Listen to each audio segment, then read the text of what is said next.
All right, we're live again. Third try, third time's the charm. No, it's like my sixth time's the charm. You know what they say. Um, Not lagging to start out. This is a positive. Now we got about 3 minutes into the last stream and it started lagging. But VJ Edgecombe goes to the Sixers. It's great for the Sixers. This is the first time they've had a defensive stopper since Drew Holiday. And even back then, I don't know. I wasn't watching the NBA in 2012. Well, I was, but I was 7. So it's been a while. And VJ is definitely that. He's a guy who, not much of a half-court offensive player, but definitely a solid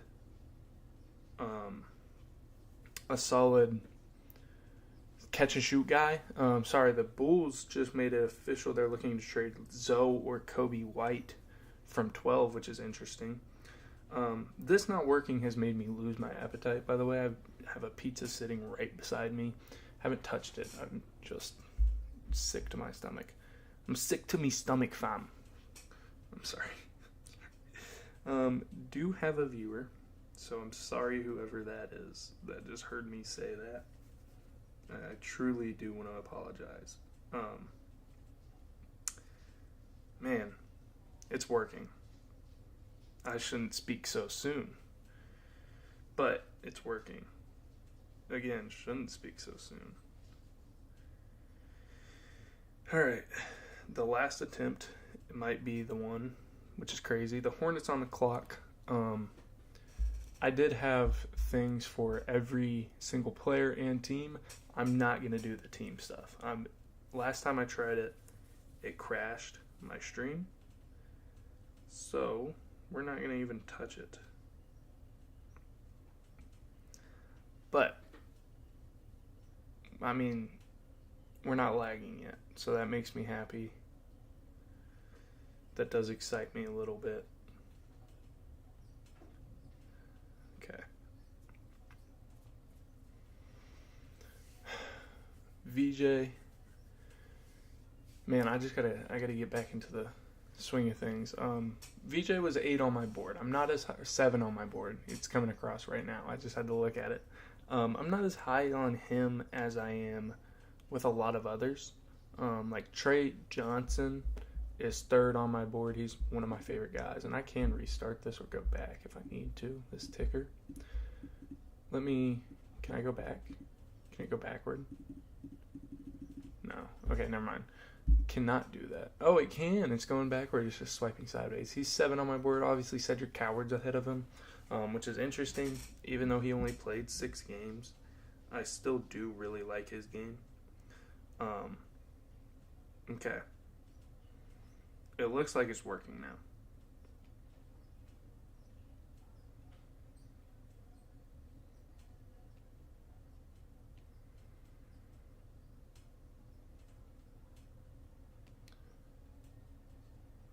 Tweeting it out.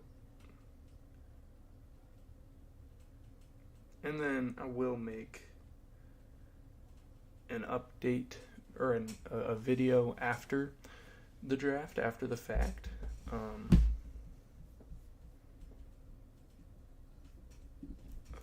me go here. I don't like when I like being centered.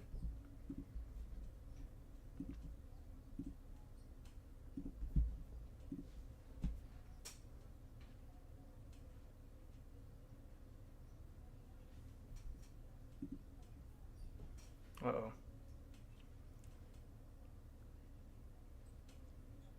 It started lagging and then stopped. I mean, it's lagging a little bit. It's very frustrating. Definitely not going to have as much fun this year as I did last year, which sucks. 4 Hornets. Let's talk about them. A weird team here. They are just LaMelo, Brandon Miller, Mark Williams, the top 3 guys there. Very injury prone. Then you have Miles Bridges, who knows what he is at this point. I do think that this guy is probably the guy I'd go with. I'm lower on him than most. I think he's 12 on my big board. I'm not going to check. I'm too scared to pull it up. But I do think Ace Bailey would be a great fit here because he'd learn how to play off ball a little more than he would with most other teams.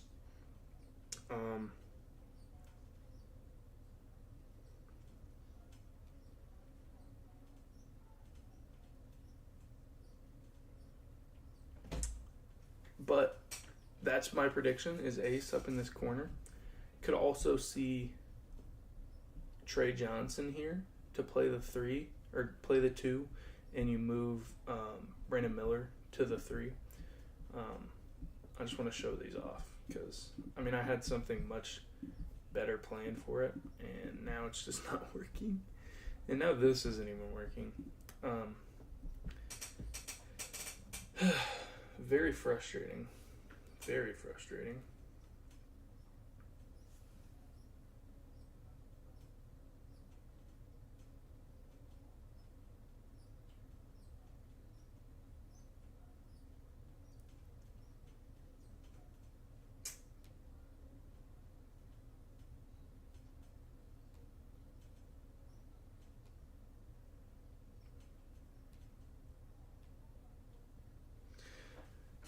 I hate the NBA because the pick has been in, and we're just sitting here watching. We're just sitting here waiting for the pick to come in for Charlotte. Here it comes. Defensive-minded guard, perimeter scoring. I think it's Ace or it's Trey here. 25 NBA draft. The Charlotte Hornets select Khan Knippel. Whoa. Whoa. Okay. Coop happy. That's awesome. Khan 4th overall. Okay. Hello. Charlotte for Khan. So he'll be playing the 2, which to me, if you're going to take Khan Knippel, why don't you go Trey Johnson? But Khan is a lot better than people give him credit for. He'll play the 2, he'll slot in. It'll be LaMelo, Khan, Brandon Miller, I guess Miles Bridges, and Mark Williams. And it gets very interesting because the defensively in that unit, it's not good. I don't like it at all. Now, if you're Utah, you're very happy because you have both Ace Bailey and Trey Johnson in your hands. They better take Trey, but if they take Ace and Washington lands Trey Johnson, and then this is a domino effect. This is the domino effect of the draft. This is the point where we look at this draft and we're like, this changed the entire thing. But Khan can shoot, and I think he is a very low floor guy, and maybe that's what Charlotte needed. When you look at their top 5 picks in the past 10 years, it's been LaMelo, Brandon Miller, and now it's Khan Knippel. And that's going to be the guys for their team. It's just a very, I don't know, it's the low floor thing to me. Being Charlotte just doesn't make a ton of sense. I think you could have gotten someone else.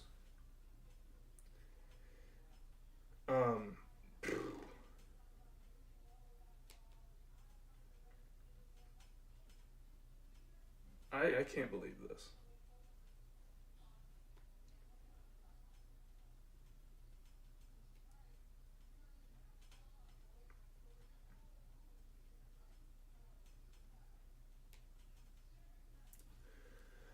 Holy cow, look at all those knipples. That's a lot of knipples. Can y'all even see if I turn it? Look at all those knipples. I won't get copyright struck for that. Hello, oh my gosh. Lock in, camera. Wow. I'm in kind of awe a little bit. A little bit of shock. A little bit of shock, a little bit of awe. If, like, for real, when we look back at this draft, we're going to say Khan Knippel changed everything. Because now Utah has the choice of Ace Bailey, Trey Johnson, Jeremiah Fears, And then Washington's going to get the choice of Ace Bailey, Trey Johnson, Jeremiah Fears, and then New Orleans is going to get that same. New Orleans is getting one of Ace Bailey, Trey Johnson, or Jeremiah Fears. And that doesn't sit quite right to me. That's insane. It really is. My best players available right now. I wonder if I could actually. I don't want to do anything though. I don't want to mess this up. The stream is working well. The stream is working well. Well, it'll still copyright me when they hear the. I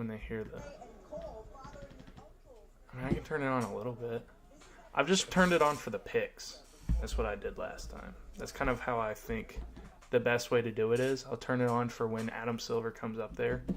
And y'all don't have to listen to Malika Andrews. Very pretty woman. But my goodness. Is she annoying. Jay Billis. Also a very cute guy. And he's very smart. But, you know. Come on to me. He's not a Jazz. I think Pelicans is his best landing spot. Even Wizards could make some sense. Pair him along Alex Sarr, play him at the 5. My dogs are excited about that idea. Wow, very excited about that idea.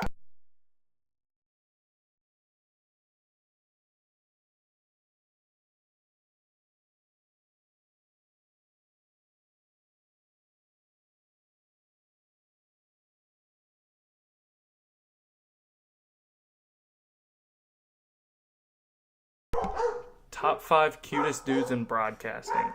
Jay Billis, Scott Van Pelt. My dogs are going nuts, dude. I'm about to shut them up.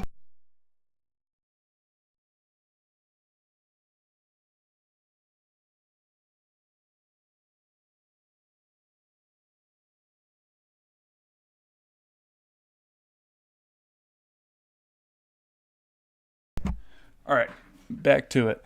Jay Billis. Stephen A is up there for sure. Who else is in there? Who'd I say? Scott Van Pelt. That's all I got. That's top 3. Top 3. Van Gundy. Both of them.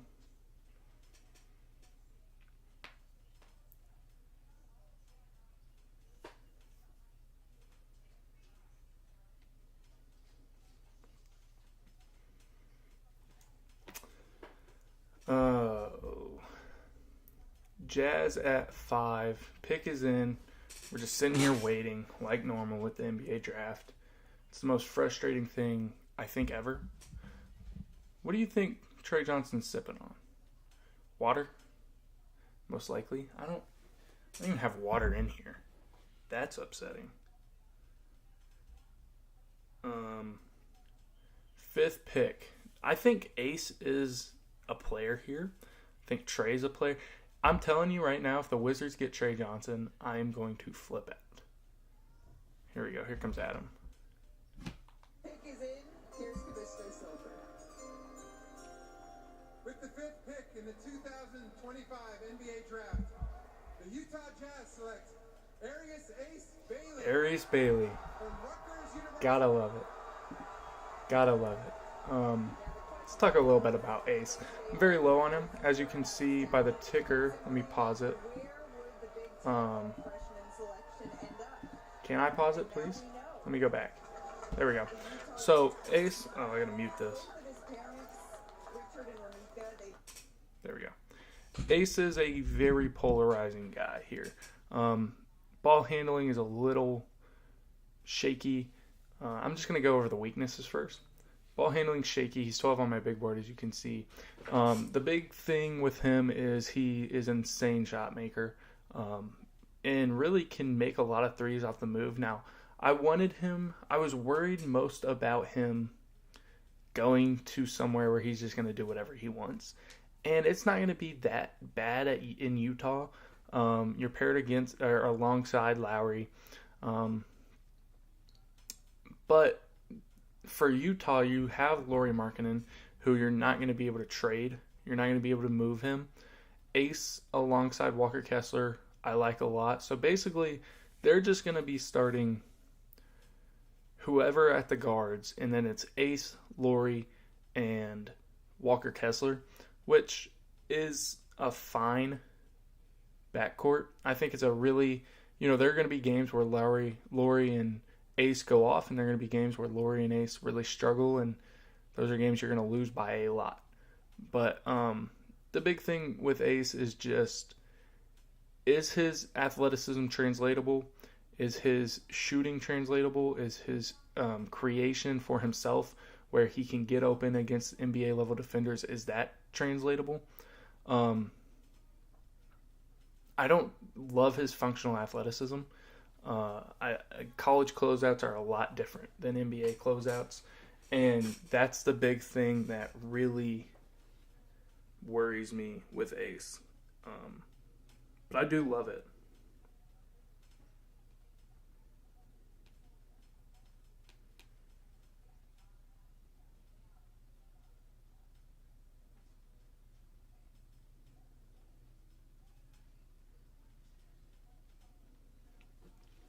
This has to be Trey Johnson, 6.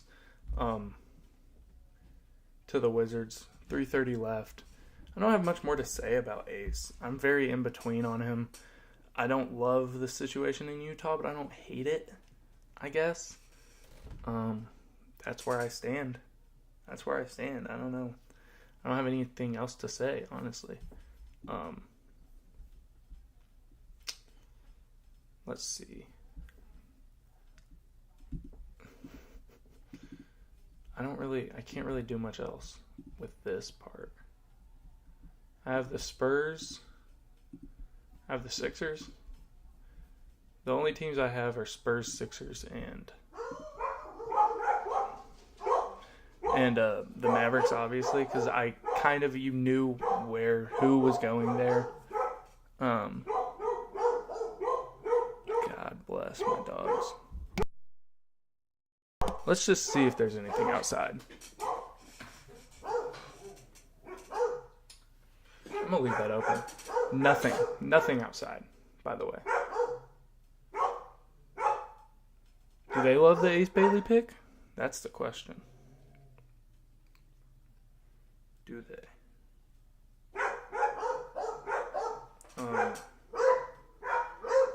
It's insane. These dogs, man. Next year I do need to get someone with me on this. I think that'd be fun. A lot more fun than this. Just me in my room by myself. And my dogs.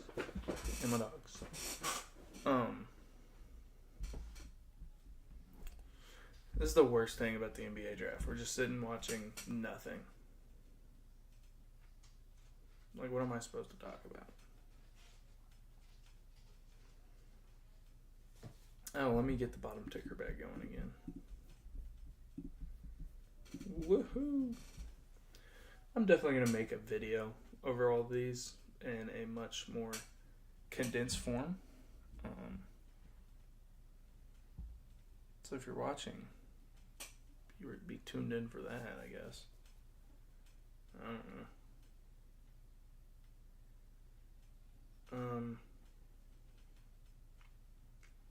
That can't be what the Ace Bailey camp was planning, right? They did not want to go to Utah. I'm trying to scroll some Twitter to see. Alright.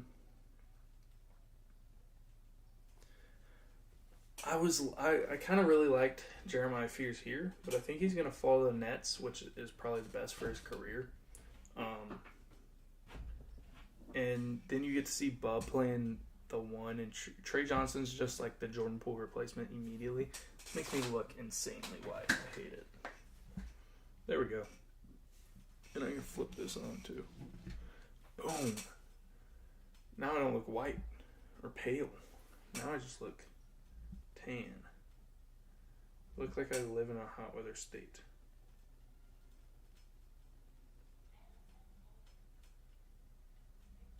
Um,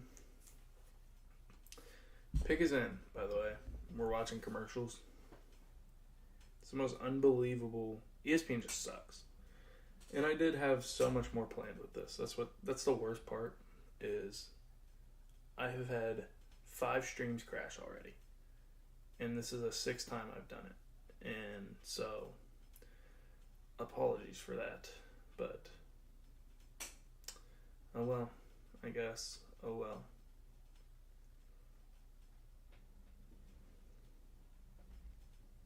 I mean, are you kidding me? Let's go, man. Just get to it.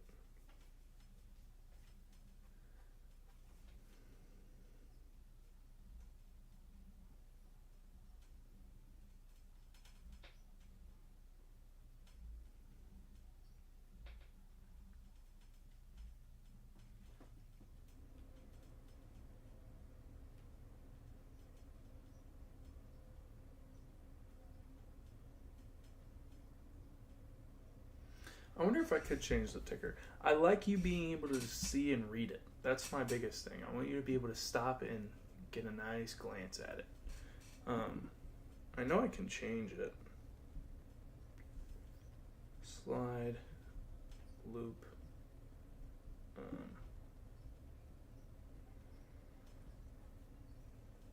I don't think I can change the fact that it just starts gaining insane speed.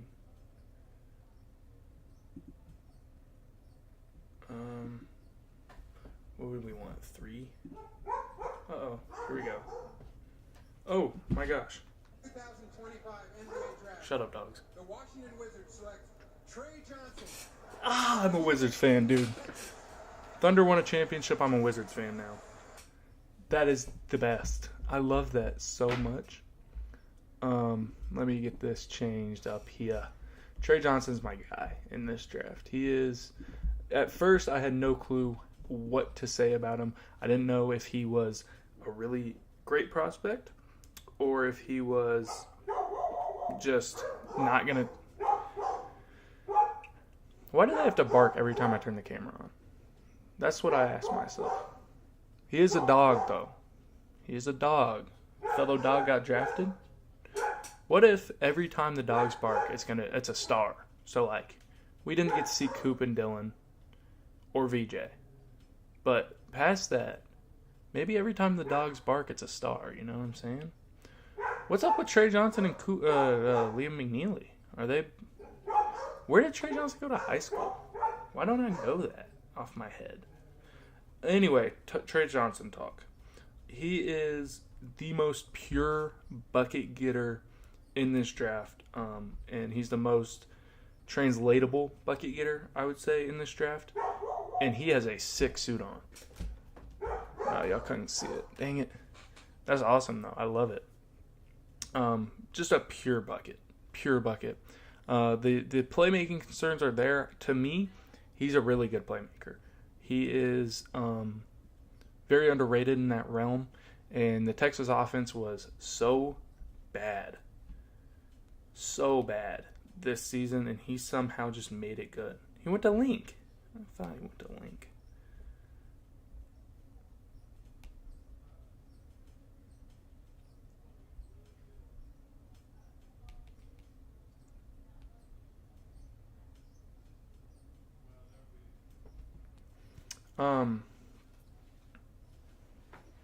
Yeah, I mean, he's just a bucket. And defensive concerns, sure, I'm all aboard him. But when you have Alex Sarr behind you, Bub Carrington beside you, I really like Trey Johnson. Texas does, like, draft some dudes, man. They do draft some dudes. I cannot believe that LaMarcus Aldridge trade is still real. Who was it, like Tyrus Thomas for LaMarcus Aldridge? Why would you trade the second pick on draft night? Why would you do that?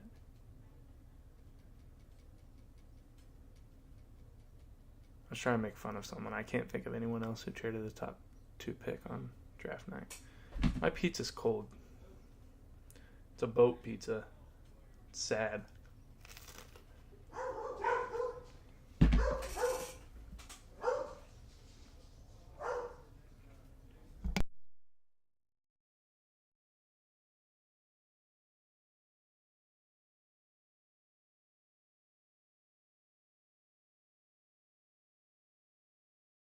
I have to have the worst behaved dogs in American history.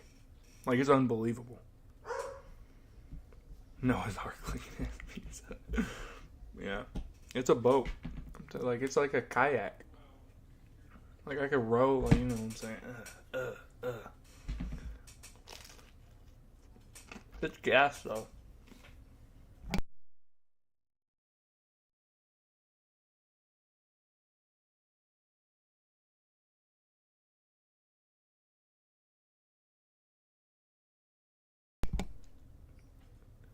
Man. I should have just joined someone else's live stream. Probably. That was probably the best decision. Row, row, row your boat. That's what that reminded me of. Saying that my pizza looked like a boat.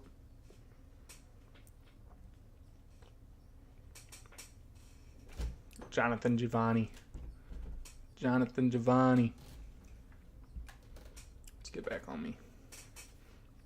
Who's up? 7? Pelicans? I said 7 instead of I said 7 instead of Pelicans. I want to say Pelicans. This is interesting. I want Kaman here. I want Malawach here. If we go back on my board here, it takes so long. It just takes too long.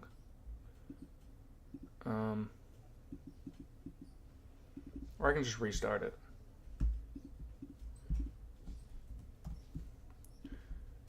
If we go back on my board here, the highest guy left is Kaman Malawach at 4.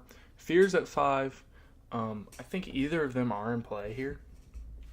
Outside of that, if they go elsewhere, I'm just not super sure where they go. They could draft, like, out of nowhere Cedric Coward. They could go Nolan Traore. Doubt they go Thomas Sorver. If they go center, it's 100%. In my opinion, it's 100% Kaman Malawach. Man. Kaman Malawach. Man. The pick's been in for so long. This is the worst league, dude. I hate this. Like, can we fix the draft? That's all we got to do. Look at what the NFL did this year. Their draft was fantastic. It flew along. It was great.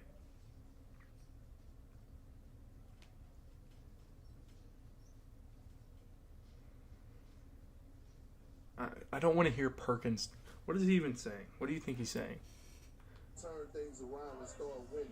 That fan base is really, really great. I hate playing in Utah when I was on the opposing side. So embrace it. I wonder why. No one likes playing in Utah. Who would want to play in Utah?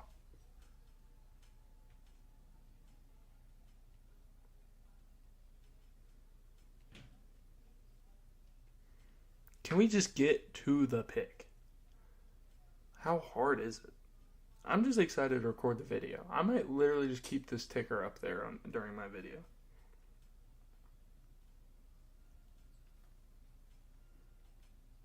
Oh.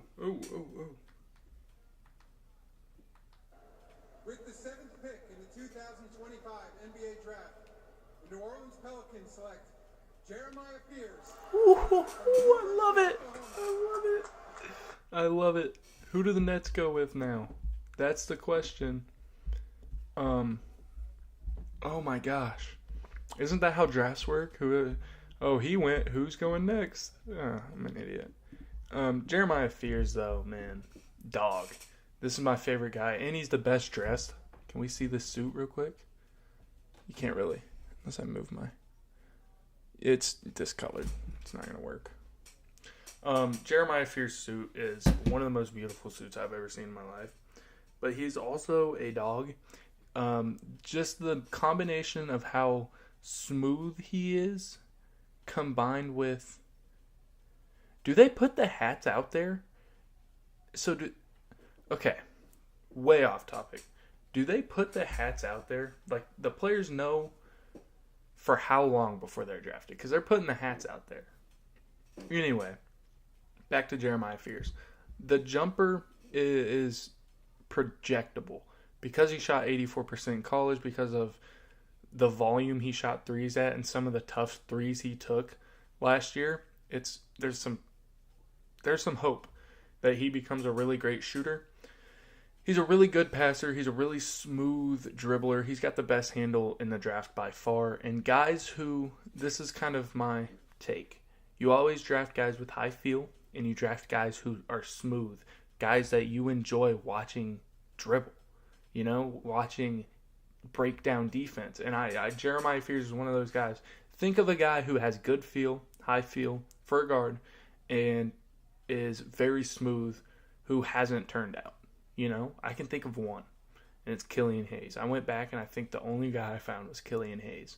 Shout out OU, also representing OU. But, I love that for the Pels. His fit there is a little weird. They don't really have, like, a true point guard. And I think Fears is that. Now, he's not going to start or by any means. I'm not even sure that he will play much early in the season, but he should. It's just hard for guards to really settle into. It's hard for guards to really adjust to the NBA, but this is a guy who should be graduating high school, not preparing for the draft, not being drafted, right? He should be on his senior trip right now. DeJounte and Jordan are obviously in front of him on the depth chart. Jose Alvarado is probably in front of him. I wouldn't put him in front of him, but probably to start out he is. You still have Jordan Hawkins, Trey Murphy. This team is loaded with players. They got so many solid players. Trey Murphy's going to take a jump. But Jeremiah Fears is a dog. He's a dog. He's going to be a guy. I'm excited. DeJounte, well, he tore his Achilles. I'm sure he'll stay around. I just don't know. I don't think you prioritize a guy you just drafted over a guy who's cemented. Fears plays a lot like Poole. That's why I liked him to the Wizards. That's the biggest thing. Like, him and Poole are kind of copy and paste. So that's the question that really interests me. I'm not so sure about the DeJounte side of it as much as I am about the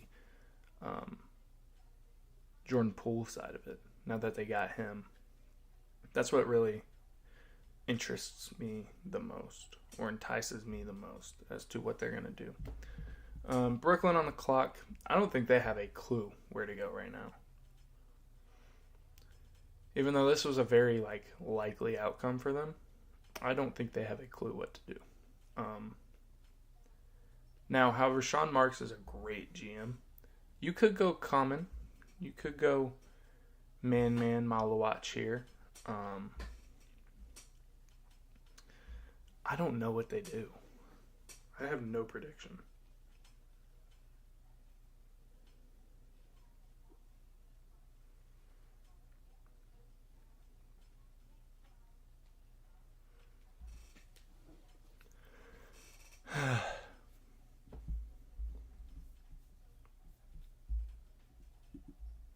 I like how my name, when it was commented, Appreciate Greatness, was highlighted. I like that a lot. I wonder if I can go to Canva now and upload something.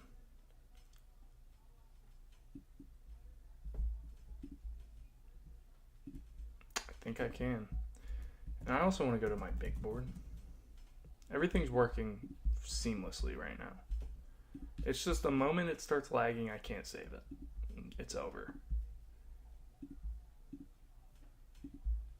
Okay, we're chilling. So top of my big board left right now is Cedric Coward, Nolan Traore, and Thomas Sorber. I don't think they're going to take any of those guys, though. I think the pick here is Derek Queen. In all honesty, I think that's what you do. I think that's what I'd do if I was the Nets. I would love Nolan Traore here, though. Can't even explain how much.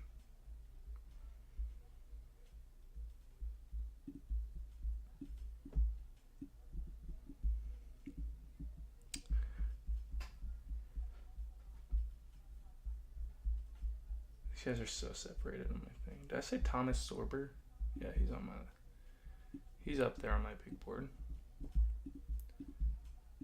I'm going to show y'all what I wanted to do originally. Their ESPN's best available is Colin Murray Boyles, Man, Noah Singay, Jaeger Demon, and Asa Newell. My goodness. Who puts those things together for them? Where is Cedric Coward? Where's his... I want to see Cedric Coward's suit. I don't think I've seen any of Cedric Coward pre-draft. Probably because I was trying to get my stream to stop lagging. With the 8th pick in the 2025 NBA Draft, the Brooklyn Nets select Yegor Demin from Moscow and Brigham Young University. Yegor Demin is the first player born in Russia to be drafted Yeesh. in 2013. He grew up in... Thing won't mute. Ugh. Don't love it. Do not like it. I don't like it. This is interesting. Jaeger is a 6'9" point guard. Obviously. 6'10" wingspan. The biggest thing, my concern, and the reason I don't like him as I reacted, not a good defender. Doesn't use his length. Like, he doesn't play like he's 6'9" at point guard. If that makes sense. That's my biggest, knock on him. I don't think he plays like he's 6'9" playing point guard. He plays like he's 6'5" playing point guard. Still a tall point guard, but it's just, I don't know. I just don't love him as a point guard. He also just can't handle pressure. I'm trying to look for, there it is. He can't handle pressure whatsoever. When he's getting hounded out on the perimeter, he really, really struggles. He is an insane passer. That's the reason you draft him. He's a great passer. The jump shot looks good. It looks good, which normally I would project to be good. When a jumper looks good and it's smooth and it's all one motion, normally I would give him the benefit of the doubt and say, it's going to develop, but he shot 18% in college. I can't say that it's going to develop when you're shooting that bad from 3 as a college freshman. I just can't.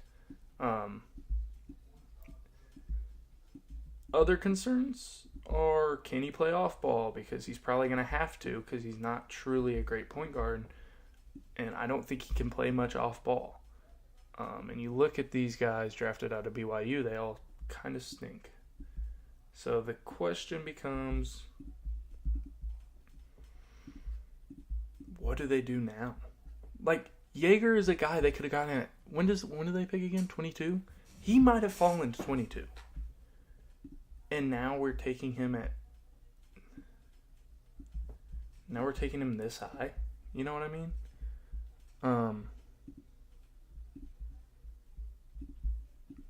Here we go. Boom. Raptors on the clock. I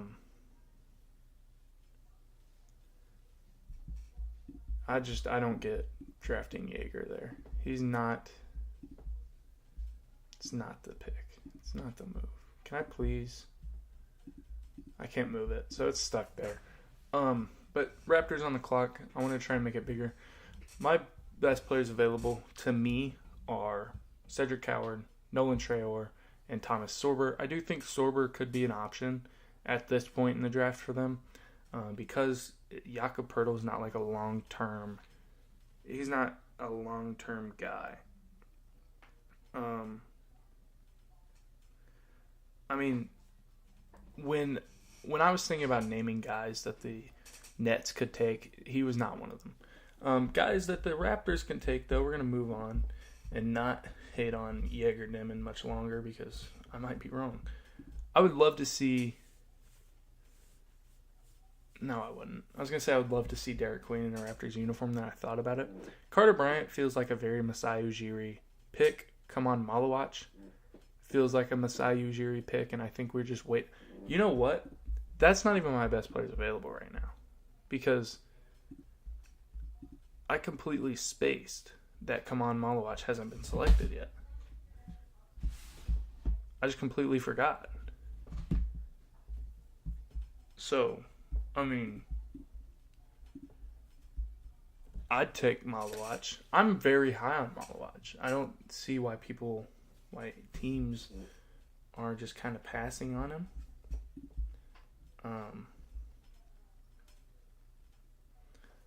I think it'll be man. Jake, Simp Chimp, we gotta stop saying K-Man. It's Man. That is his nickname, Man.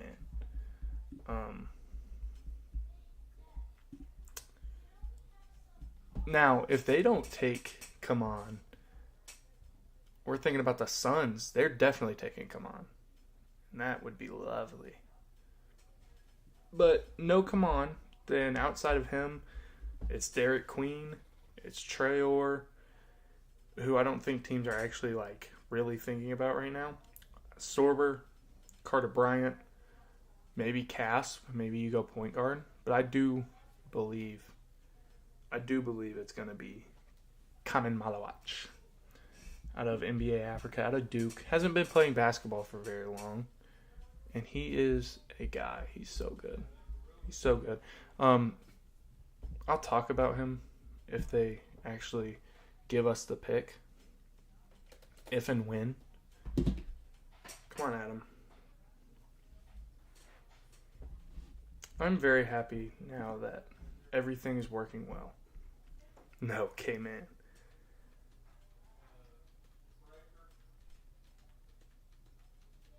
Man.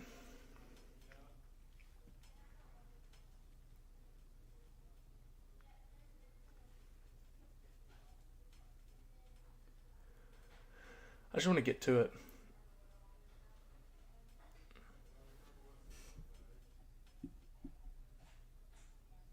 Okay. Dog, my YouTube little thing, so when you're streaming, you can see it right here. This little thing, it's like a little screen of me streaming. It was behind, and I got so scared it was lagging again. But we're chilling right now. We're chilling. 11 views is crazy. I don't know if I thought I kind of loved the Pelicans because you can throw them at center. And he has the stretch ability.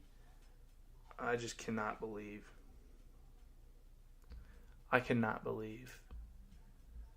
That Jaeger went to the Nets.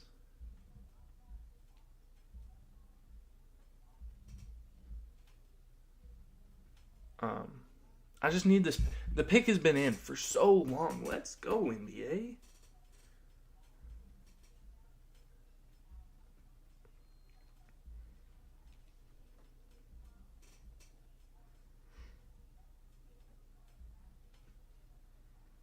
It's just outrageous. Here comes Adam.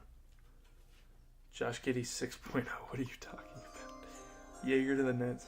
Made me think about you. With the 9th pick in the 2025 NBA draft, the Toronto Raptors select Colin Murray Boyles from the University of South Carolina. Okay. I like that. This is Scotty Barnes mini-me, if we're being real.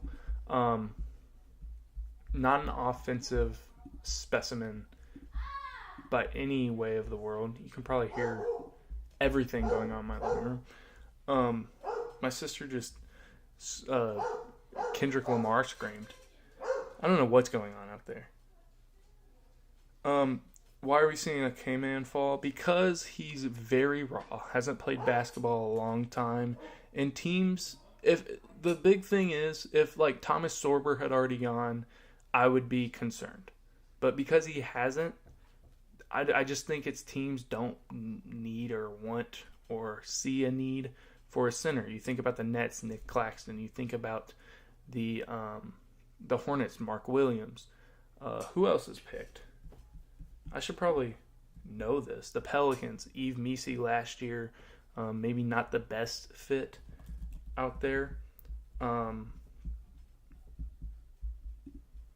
think about the Wizards, Alex Sarr, right? So it's just kind of one of those things where he's just not the priority, or center's not the priority, which makes him fall. But Colin Murray-Boyles is a very talented defender.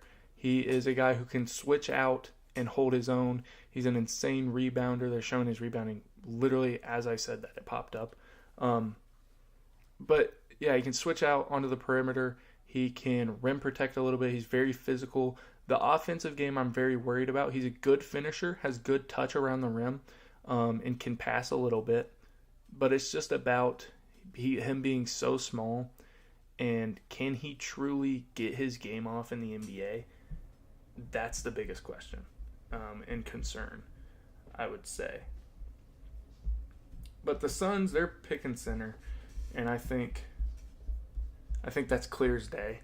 They said they wanted a center for a long time. They said they wanted one in the KD trade, didn't get it. So to me, this feels like a very clear and obvious center spot. And I'm working on this real quick.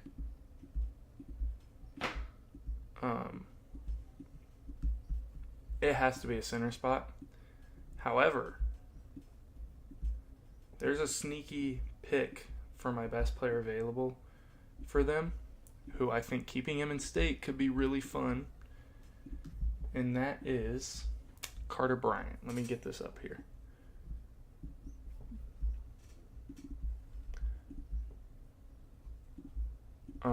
Here it is. Boom and boom. So the Phoenix Suns picking at 10, obviously.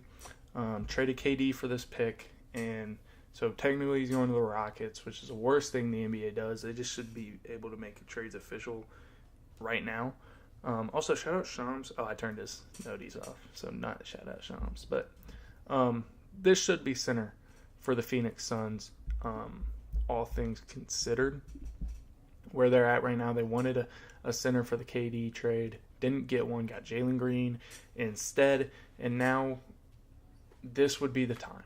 You have K-Man fall right to you. Jake, you're welcome for saying that. K-Man. You have him fall right into your hands. And I think you have to take him. Now, I wouldn't be mad at Thomas Sorber because he is a more surefire pick. I think he's less risk, less reward.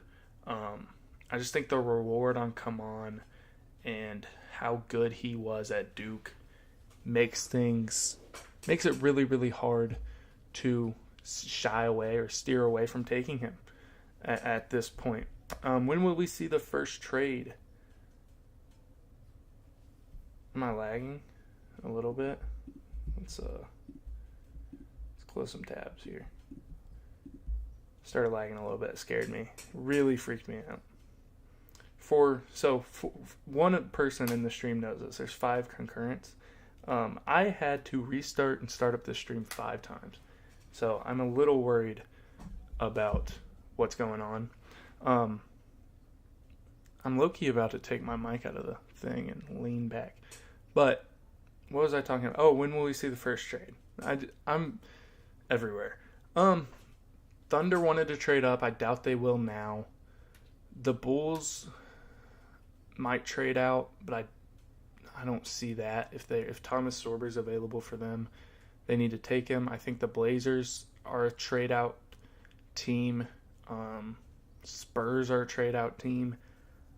The Blazers just have so much young talent. They don't really need another guy right now who they don't have gaps they need to fill right now. That's the thing. And it's a little awkward when you have so much young talent like they do.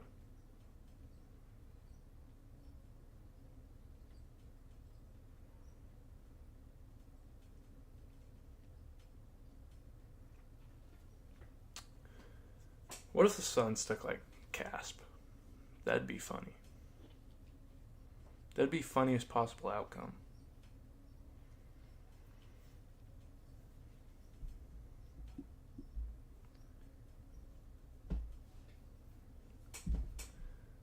Pick is in, but we're listening to Perk. KD is going to crush their offensive rebounding numbers because he's going to make shots. They're not going to have many offensive rebounds. I love Jay Billis. It's hard to hate Jay Billis, man. Hornets are trading Mark Williams to the Suns for tonight for the 29th pick and a 2029 first. So, here we go. Okay. So the Suns have Mark Williams. They get 29 as well. But they're keeping 10.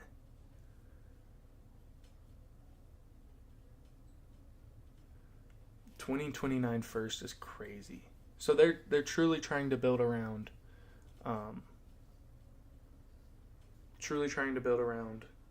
Book, which I love. The big question now becomes, who do they go here?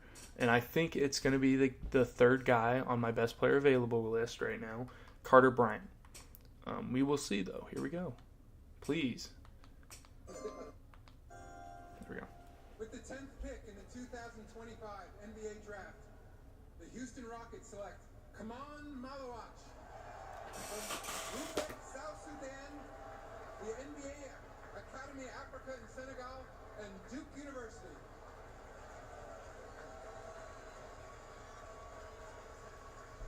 What? Clear emotion here for What's the point? I'm a little confused now. So you trade for Mark Williams, you trade a 2029 and your 29th pick tonight just to take Kaman, who is also a center from Duke, and they play pretty similar, and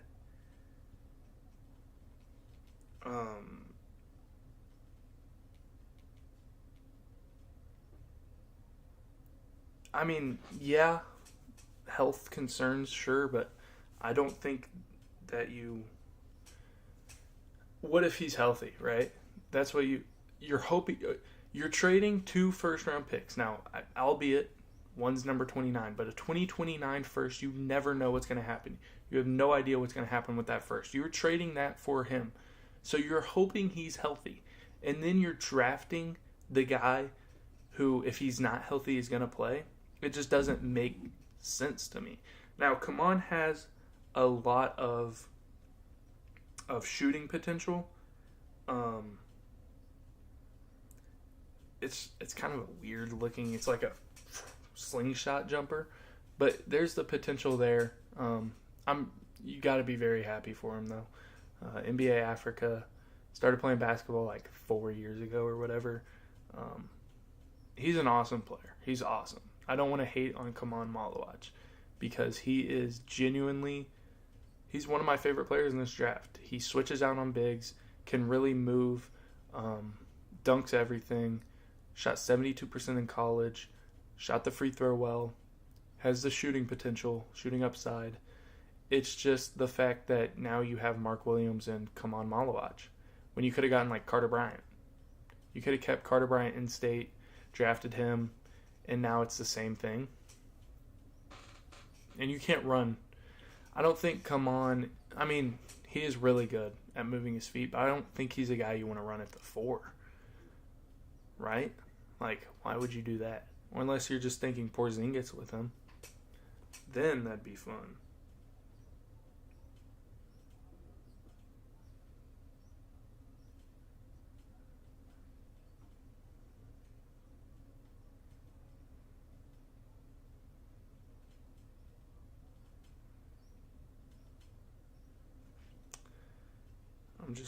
I don't know. I'm a little confused.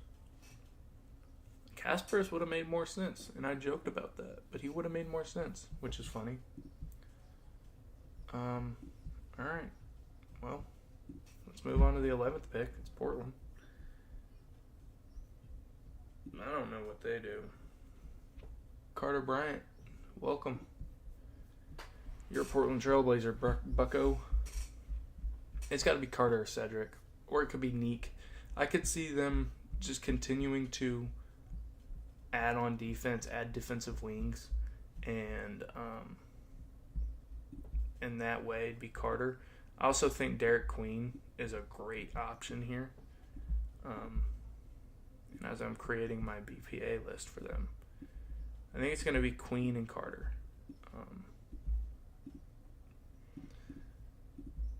I'm kind of just in shock and awe.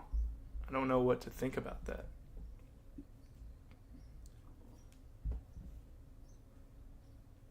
Oh, that's her. That's his. Okay.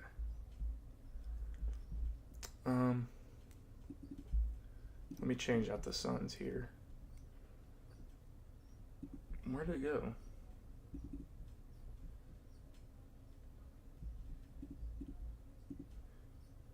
I just made a Portland Trailblazers thing and it just disappeared. Just poofed. There it is. Found it. Okay. There we go. Goodness. Portland Trailblazers on the clock. Shout out, come on, man. I love him. Don't love the fit.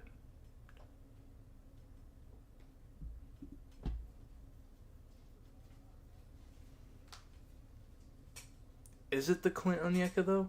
Because Clint was about 8 years older than him when he was drafted, and I just don't know. Maybe you do just prioritize development with, come on, bring him off the bench for when Mark's not playing or gets hurt or whatever, and then move on from Mark after that, I guess. I guess that'd be the thought process.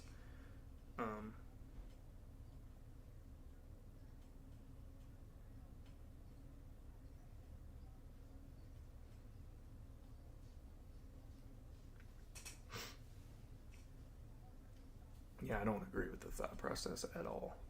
Like, at all. I just don't get.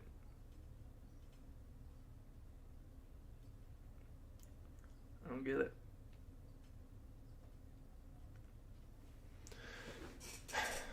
What is Shams saying? Elsewhere, the Phoenix Suns draft Kamal Malawach, but they have also traded for center Mark Williams from the Charlotte Hornets. I'm told the Hornets are getting the number 29 pick in tonight's draft, as well as a 2029 first-round pick. So we know the Suns have had an issue with their front court size, but they have addressed it in a massive way tonight. Getting Kamal Malawach, they did not expect Malawach to drop to them at 10, but he did, and now they get him as well as Mark Williams. All right, so at the deadline, the Hornets traded Mark Williams to the Lakers, but he failed a physical. So now he is headed to the Phoenix Suns. What if he just fails a physical again? Oh, pick is in. All right. Carter, please. Or Derek. Adam, I love Adam. As part of a deal to be finalized later, the Houston Rockets are trading to the Phoenix Suns the draft rights to Kaman Malawach, the 10th pick. Oh. And now, with the 11th pick in the 2025 NBA draft, the Portland Trailblazers select Cedric Coward from Washington State University. I thought that was a possibility. Okay. I think I would have rather gone Carter Bryant. But I do think that Cedric Coward has some insane upside, insane star potential. He is, let me get him up here. He is like 6'5" with a 7'2" wingspan. 6'6" is what he's listed for me. 6'6" with a 7'2" wingspan. Played only 6 games at Washington State, but did it all. Throughout his college career, started D3. You probably heard the story billions of times. I'm not going to repeat it because, you can find it somewhere. But started D3, went to Eastern Washington. At Eastern Washington was really solid. Him and Neek dapping up. I love that. I love Neek's purple suit too. Cedric is a dog. He's a dog. Great defender. Always been very efficient at Eastern Washington. He shot 60% from the field in both years. Has been a 38 to 40% three-point shooter throughout his career. Uses his body really well. Is kind of cut from the same cloth as Jalen Williams, J-Dub, of the Oklahoma City Thunder, where You're getting a guy who is tall, really athletic, can handle the ball. Now, didn't really play point guard per se at Washington State, but is a very versatile defender. And I think he's more versatile of a defender than Jalen Williams right now as when Jalen Williams was coming out of college, like when you compare the two. I think Cedric at this point is more versatile than J-Dub was at this point for his career. And just the jumper is so pure. I think he has a little Kawhi in him. I think he has proposed trade to Memphis. Hold on. Grizzlies are sending 16 and a 2028 first to Orlando in 2 seconds for Cedric Coward. Wow, okay. You gotta love that if you're the Grizzlies. Gotta love that if you're the Grizzlies. Man. Ooh. Star potential in a guy. That's immediately your Desmond Bane replacement. That's your Desmond Bane replacement.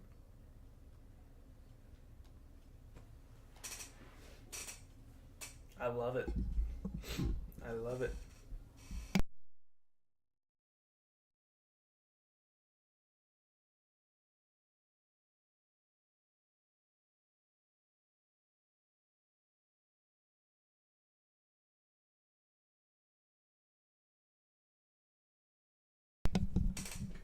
All right. I'm holding the mic the rest of this time. Wow. Oh, I hid Cedric. I hid the wrong person. Or I hid the wrong thing. I meant to hide the Blazers. Man. Okay. He's a Grizzly. So they're thinking trade Desmond Bane and draft him again on a lesser contract, and I love it. Shout out.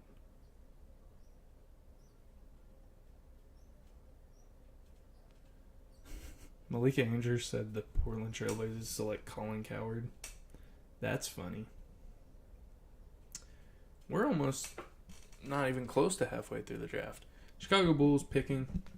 I don't have a thing made for them. I do. I just don't have their BPA right now. I'll just get rid of it.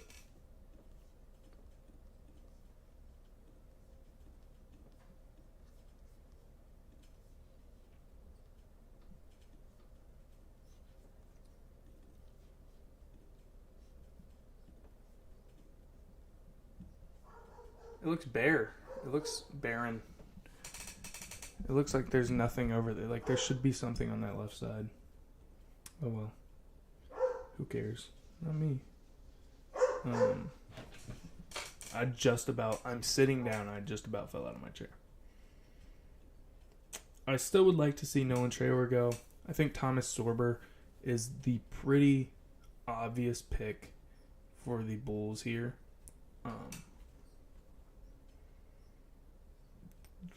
Just need a center. They need bigs. Dude, I almost fell out of my chair again. I need somewhere to put my feet that I'm not going to fall. Here we go. Here we go. It's comfy right here.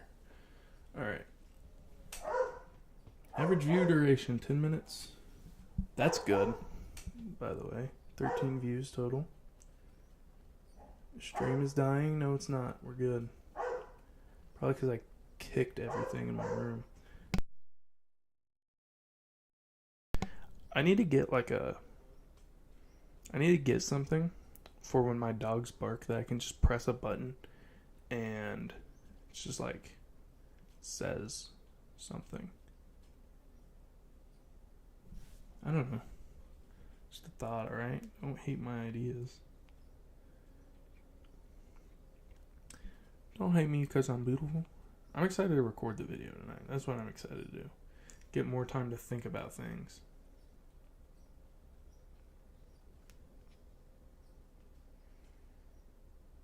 The Hawks are trading 13 for the Pelicans for number 23 and a protected 2026. Also, I would like to say I predicted that the Trailblazers were going to trade out. So Shout out me. 13 for 26 or 23 in unprotected 2026. I like it for Atlanta. So the Pels are back on the board here. After this pick, of course. Enticing. Who's going to be there that they want? After taking Fears, you're probably thinking you can't be big because Sorber's going to go here, right? Or is Queen's going here? Oh no. So yeah, they're probably going to think, or maybe it's Carter Bryant. Dude, the Thunder are going to luck into something big. Let me get a John Tonje. Wisconsin legend. I hate commercials. It's the worst thing about this draft, man.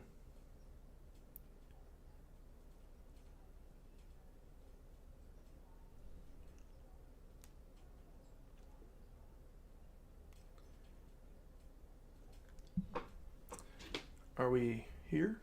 We are. Here we go. I hope you can hear it. Like, I'll hold it up to me.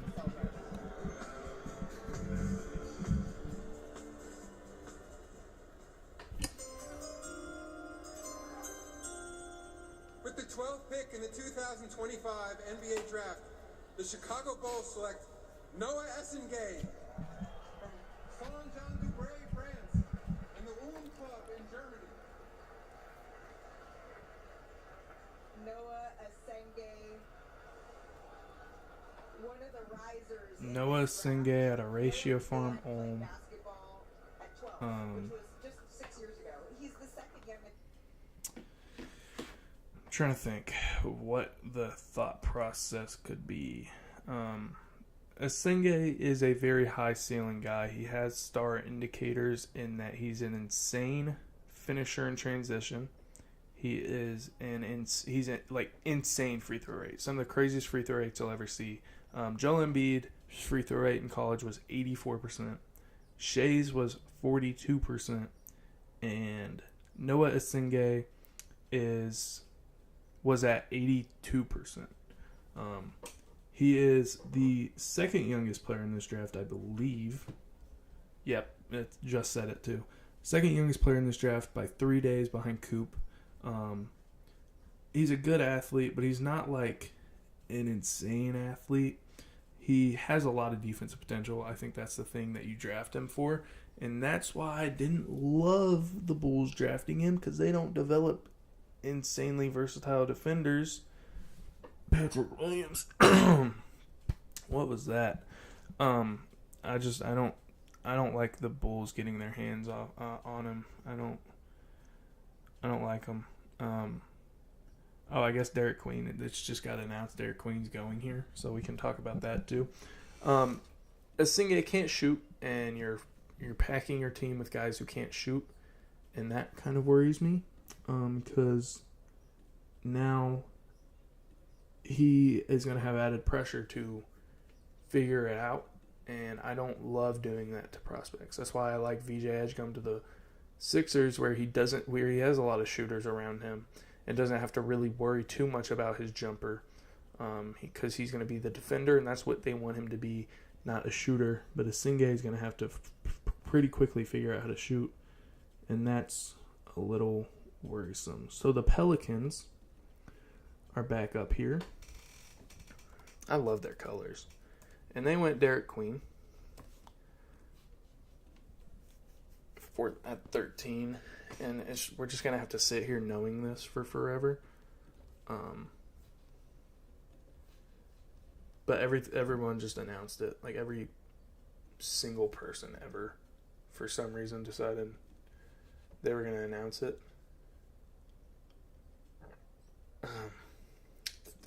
There it is. Boom. Derek Queen is a New Orleans Pelican.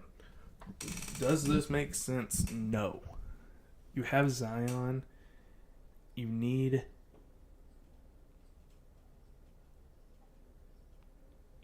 a rim protector besides Zion. or a floor stretcher, and Derek Queen is not really either of those. He's kind of the same prototype in a way as as Zion. He's just not as an explosive of an athlete, but he's a really good, agile guy who can fit into small spaces, can dribble into small spaces. That's like his advantage. He's a 6'10" guy who doesn't necessarily move like he's 6'10", except vertically. Does not move good at all.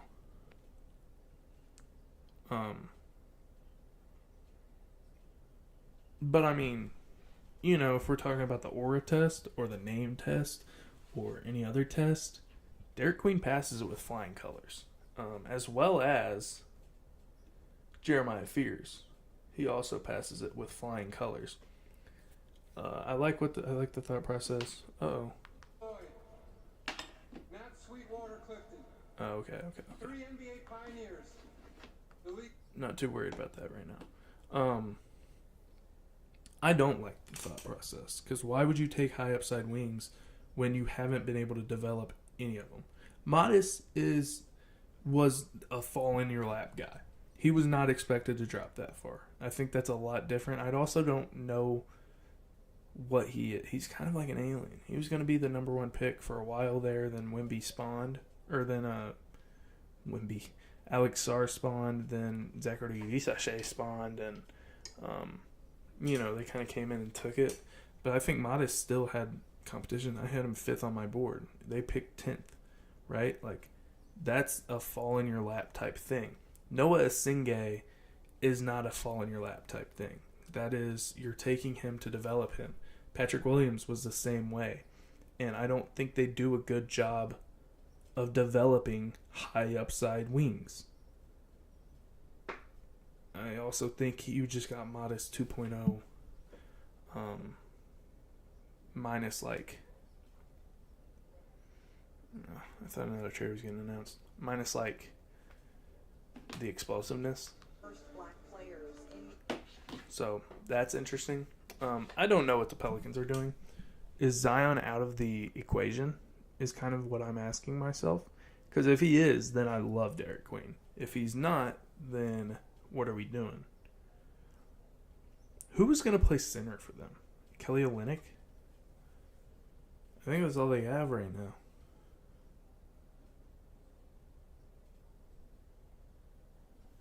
Right?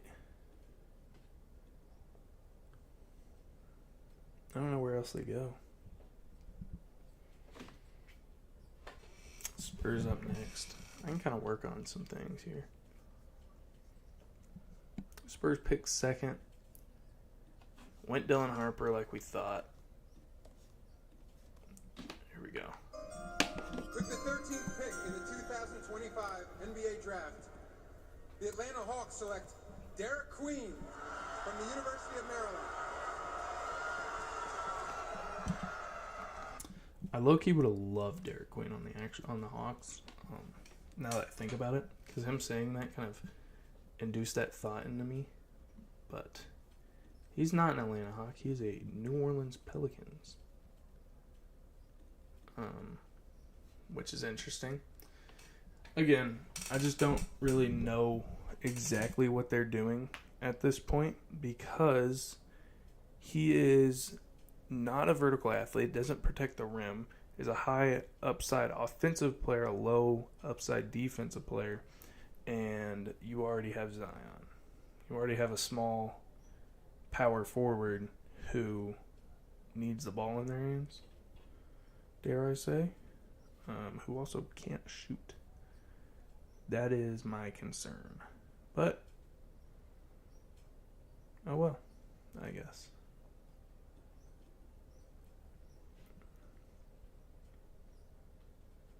I just don't know.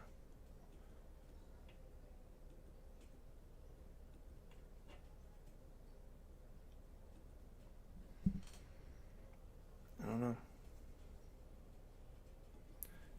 Just think there's better options. Really do. Sorber's still falling, by the way. And the Spurs are probably not going to take him. I really don't know where the Spurs are going to go at this point.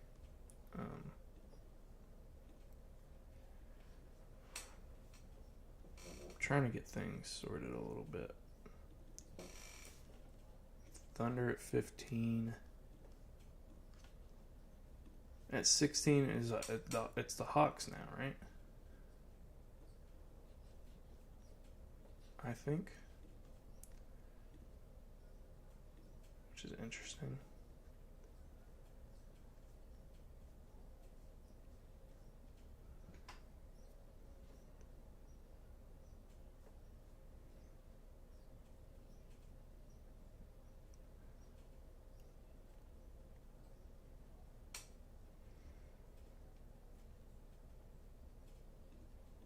I have like nothing to say right now.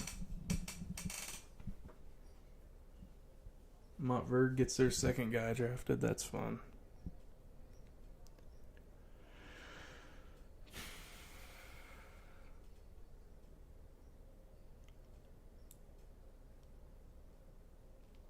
It's crazy that they traded him.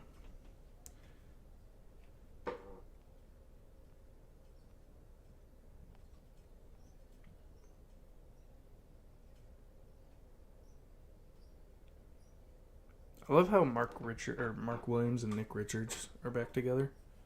That's fun. They're inseparable. A good inseparable couple. Gotta love it.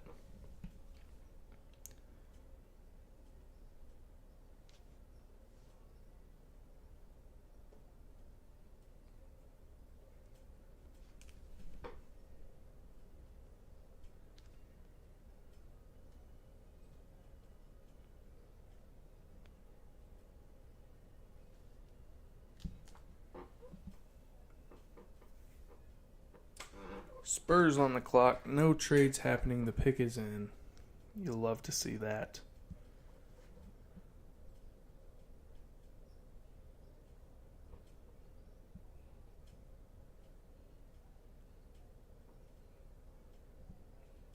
Backup big and wing depth is what this says. I would have loved Noah Asinga here. I don't believe Asa Newell is actually the best player available. Carter Bryant here would be insane. I would love Rasheer Fleming here too. With the 14th pick in the 2025 NBA Draft, the San Antonio Spurs select Carter Bryant from the University of Love it. Love it. Oh, showing a little chest, are we, Carter? Alright. That's funny. I love Carter Bryant. Saw a lot of guys. I saw a lot of interviews talking about how he had to change how he played to fit in. To fit in with what they did in Arizona. I think it's going to be the same way in San Antonio. He's going to find his role and he's going to stick with it. He defends like a madman. I've called him jumbo-sized Keon Ellis, and Keon Ellis is one of my favorite players in the NBA. I do worry a little bit about the jump shooting. I don't know if it's super elite. Why are random guys, like, why is Carter Bryant and Kasparas Jakubonis hugging? Why is Carter Bryant and Nick Clifford hugging? You know what I mean? Like, maybe they developed a really great friendship, but Iggy hugging him. If you look at Arizona, too, they've developed a lot of great wings. Carter Bryant. That didn't happen. Carter Bryant, Andre Iguodala, Richard Jefferson. Those guys are all Arizona wings. I mean, that's what they are. Carter Bryant's not like a terrible shooter. I think he's really great when he's got his feet set. So I do believe that he's probably going to just sit in the corner for the Spurs and be great. But it's the defense. That's why you draft him. He can do really whatever you need him to defensively. He can guard wherever you need him to guard defensively. I think he can guard ones. I think he can guard 2s, 3s, and 4s. Not 5s, but 1 through 4, that's your guy. So you know, I think it's a great pick for the Spurs. And kind of stole what I thought the Thunder were going to do. But now, Thunder on the clock, I think it's pretty clear.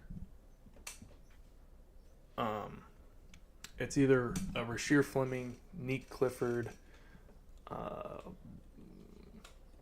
Who else is there available? Trying to get all this stuff pulled up. I think it's a Rasheer Fleming, Nick Clifford thing here. But the lottery's done.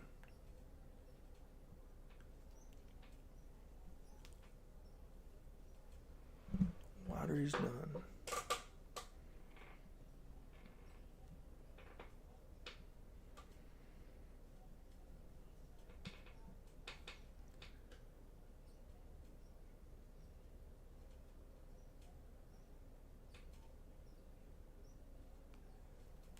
The Spurs look scary next year, dude. Dylan Harper, Carter Bryant. Getting them both is crazy. Is Asa Newell in play here? Thomas Sorber's probably in play. I would love to see Thomas Sorber to the Thunder, but I think it's going to be Nick Clifford. I think it's going to be Rasheer Fleming. I think those two are the guys to look out for. Nick Clifford I love. Rasheer Fleming I also love. I don't think you can go wrong with either of them. We're waiting. Who's the best shooter? Kobe Brea, but he's second round.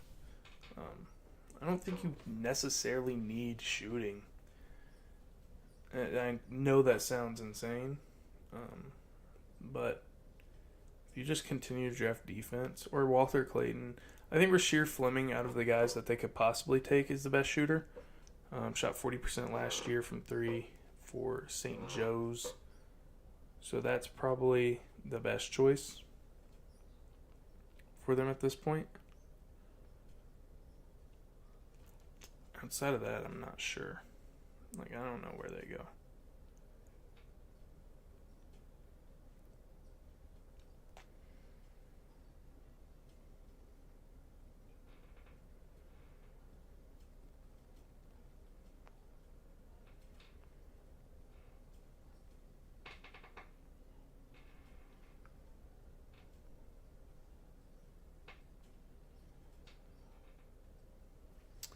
Lottery's done. We're about halfway through.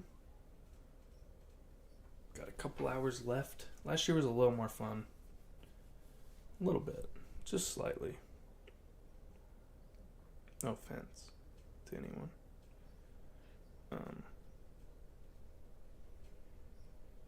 I'm really excited to talk best fits, favorite drafts, recap, all that.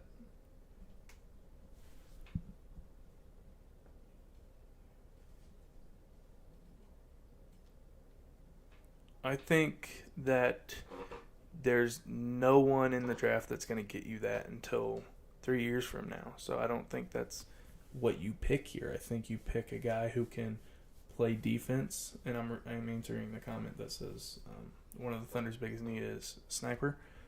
I think what you pick here is the best defensive fit. And then what people don't really understand or don't know is that Isaiah Joe and Ousmane Dieng, their contracts next year, because of Cam Johnson's decrease in money, their contract's enough to trade for Cam Johnson. So I think if you want a sniper, that's who you get. Or you just trust that Aaron Wiggins is going to continue to be that guy as well as he does have the tap to his game. Fleming's the pick. I think so. I think it's either Fleming. You got to go with Fleming or Neek here. I don't think there's really much in between. They could go Will Riley and just surprise everyone. It's a Thunder thing. Or they just go super prospect of some sort. That's also a very Thunder thing. But Asingé being off the board makes me think that's not going to happen.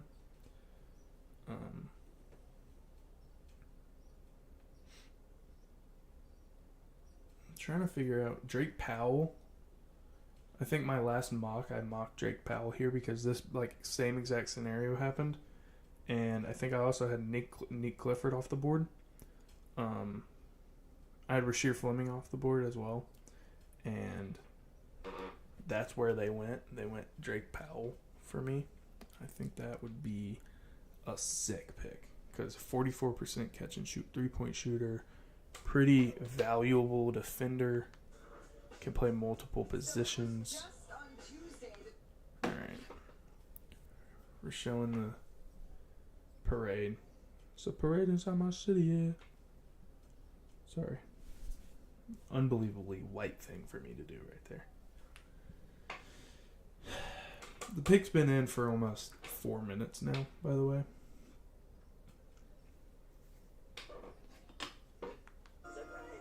With the 15th pick in the 2025 NBA Draft, the Oklahoma City Thunder select Thomas Sorber from Georgetown. I like it. Best player available. Sorber is a dog, man. Pretty raw, but going to a really great team to be developed. Also, I'm saying this with every single big ever drafted this year, I think. Got some jump shooting potential. But I think this is good. Good backup big to grab for the Thunder. Why not? Right? Why not? Shot 16% this year from three, but he shot 72% from the line. Is a nice backup guy to have. Averaged 2 blocks, 1.5 steals, 3.5 stocks per game in college. More of a traditional center. Not a guy who is really going to. Hold on, I'm gonna wait 1 second. 1 second.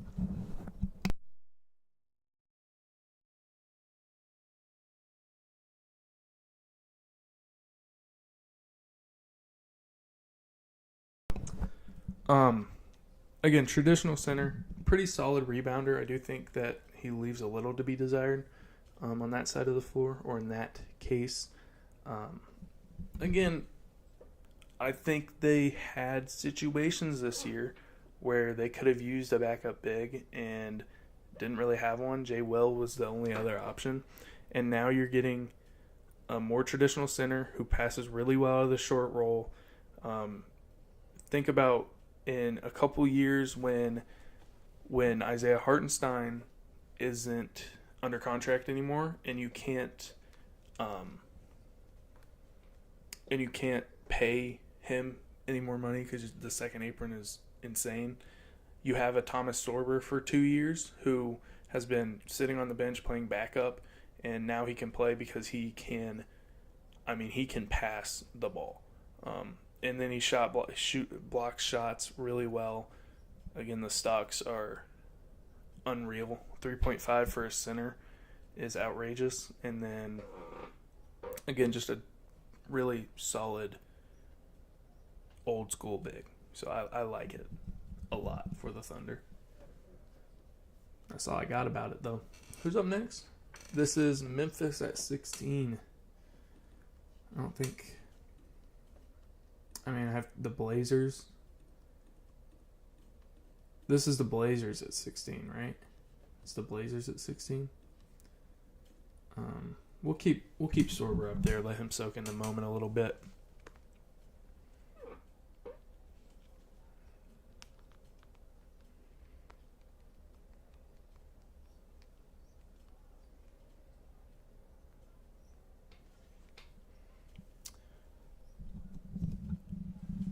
$15 total views, already ties last year's stream, so that's awesome.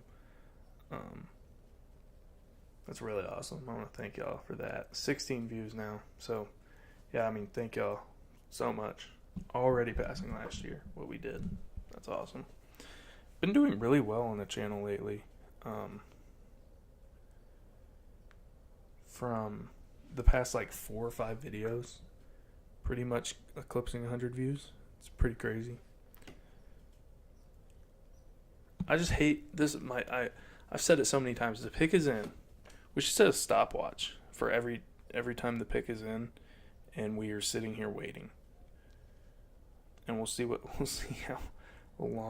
how insanely long it is, or how insanely long it takes for the pick to actually be picked.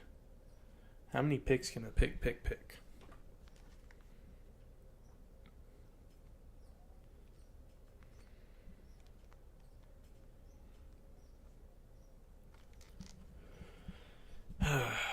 This is where I need to get someone else on here next year. You know what I'm saying? I need to get someone else who's a draft nerd like me. Get out here and get on with me. Talking hoops. You cannot really see at all that Panthers thing I have up there. I don't want to hear what Coop's saying. Well,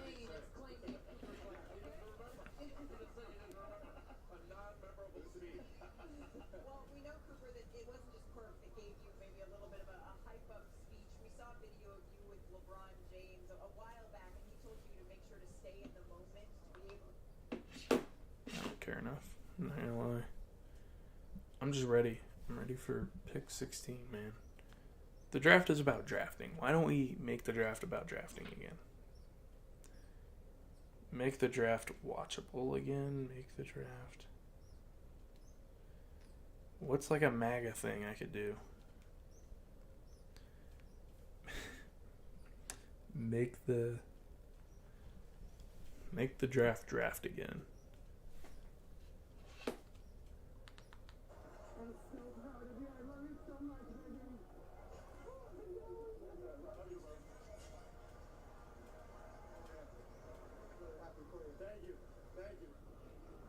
That's cool. Miking up a guy at the draft combine's crazy. Not the draft. The draft. It's just the draft. We're at 2 minutes on the stopwatch, by the way. The pick's been in. The NFL did a really good job. Every time the pick was in, boom. It's in. Like, the pick's in, all right, we're getting up there and we're saying it.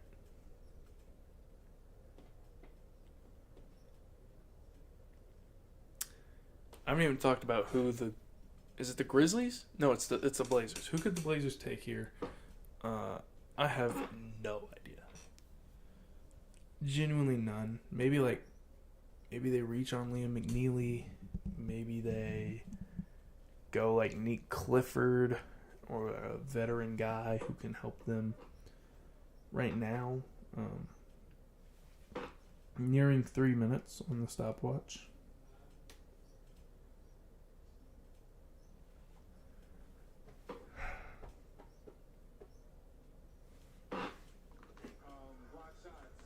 When's the pick coming? Come on. 3 minutes.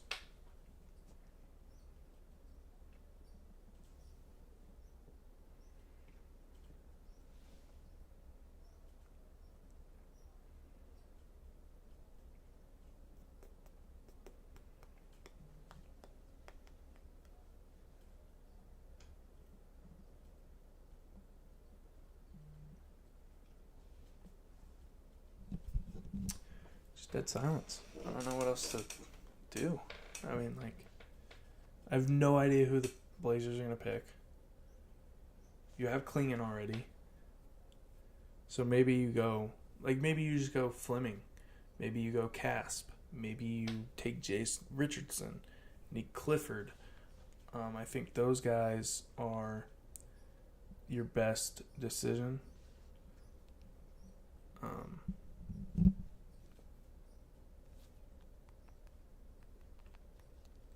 Oh, finally. With the 16th pick in the 2025 NBA Draft, the Memphis Grizzlies select Yang Hansen from Zibo, China. Hanson Yang. Is his name Yang Hansen? Is that real? I thought his name was Hanson Yang. I know, like... Also, 4 minutes and 28 seconds was how long that lasted. What the heck?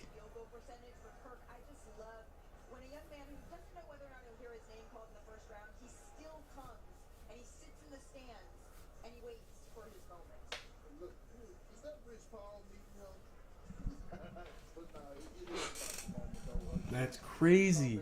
Okay, hold on. I have to think for a second. So Hanson Yang, a little bit about him. for people that don't know, because it's hard to know about Chinese prospects. Hanson Yang had an awesome draft combine. He really impressed. He's more of a traditional post player, but he also has some potential to stretch it out and, pick and pop, pick and roll guy. Not a great rim protector at all. Really, that's where the concerns are for him.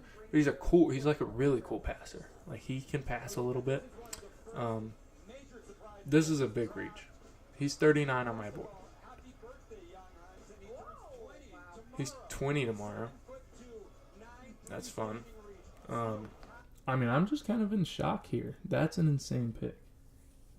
This high, I don't know. Maybe I feel like, GMs know more than us, but oh my gosh. He's not a first round quality prospect in my eyes. He was good at the draft combine. He was good in China, obviously, because it's China, but this is outrageous. Portland getting freaky. Portland getting freaky is funny. You can kind of maybe make the case to play him alongside Donovan Clingan. That would be pretty interesting. You can make the case that he's going to just be a backup, play a backup role, try and develop him for a while, and I don't know. I think that's very interesting. So the trade is officially Cedric Coward for Hanson Yang, a 2028 first, which is Orlando's originally, and 2 seconds. Sure. Why not? Timberwolves on the clock at 17. A lot of interesting directions they can go after the Blazers just blew everyone away. I did change it, right? Yeah, it's Hanson Yang. Rasheer Fleming, Casp is the highest guy left on my board outside of Nolan Traore, but I kind of expected him to fall. I think they could probably use a Rasheer Fleming. I think Rasheer Fleming is the perfect pick for them here at 17. If they want to get freaky, like we just saw the Trailblazers doing, maybe they go like Ryan Kalkbrenner. Nick Clifford is never a bad option. But we're getting to a point where the next 2 picks are Wizards and Nets, and we're probably going to see some younger guys drafted there. So I'd really like to see like a known guy get drafted here, like an older guy who can help a team win right now. I'm going to take a bite of pizza. I'll be back.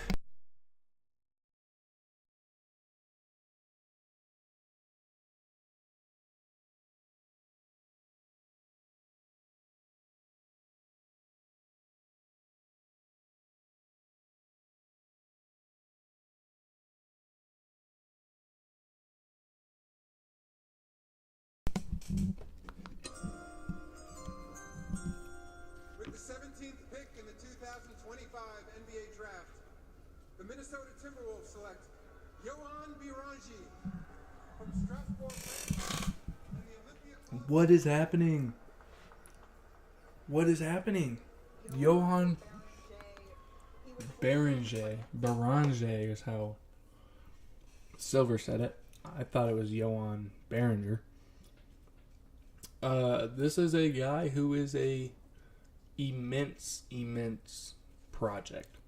Got a great, insane wingspan. He's French. He's cut from that cloth of French bigs. But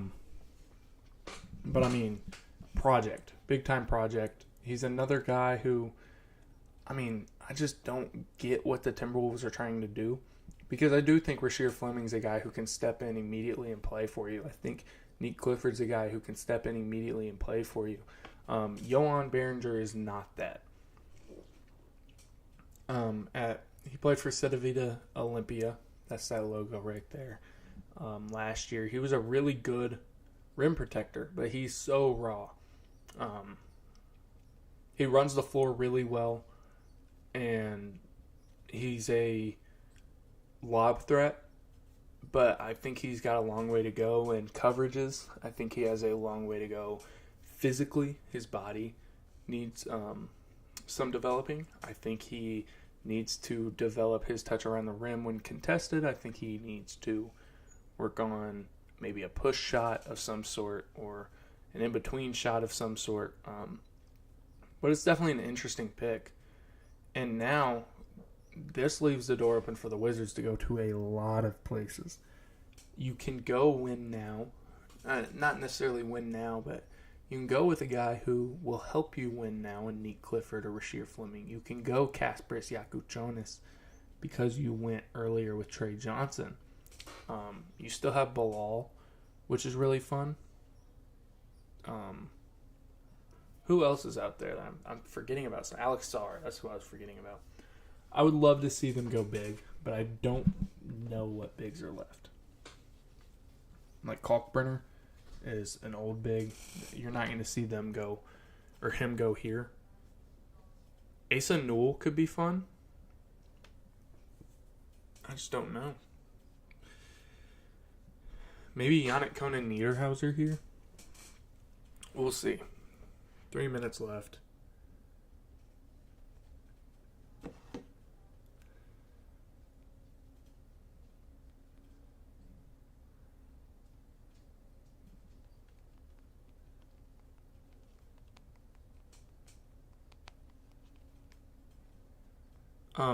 Just found some Thomas Sorber on-off numbers, defensive on-off numbers.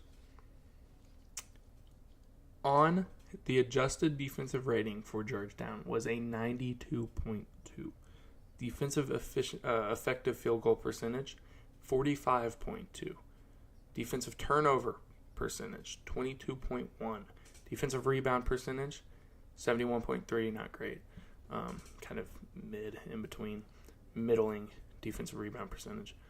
Free throw rate, 26.2. Opposing rim frequency, 35.9. That's a little high, but it's not anything great. This one's crazy. Opponent rim field goal percentage, 48.3. And then comparing that to his offs, the adjusted defensive rating when he was off is negative 18.6. That's the on-off. So they were negative 18.6 points worse when he was off the court. They were a negative 10.7 in defensive effective field goal percentage. They were a negative, actually they were a plus 5. Okay, that just threw me off. They were a plus 5.5 on defensive turnover percentage, which is good, by the way. You've seen a lot of negatives, so that's why it threw me off. Meaning they forced more turnovers when he was on the court by 5.5 more percent. The free throw rate was down 7.8%. That's opposing free throw rate as well. It went from 26.2 with him on to 34% with him off. Opponent rim frequency was even down 2.7%, which went from 35.9 to 38.6. And then opponent rim accuracy or field goal percentage at the rim was negative 14.1%, which is the best in all of college basketball, as well as defensive effective field goal percentage with him off and adjusted defensive rating with him off. So this is an insane defender that you're getting. And we all know the Thunder need help defensively.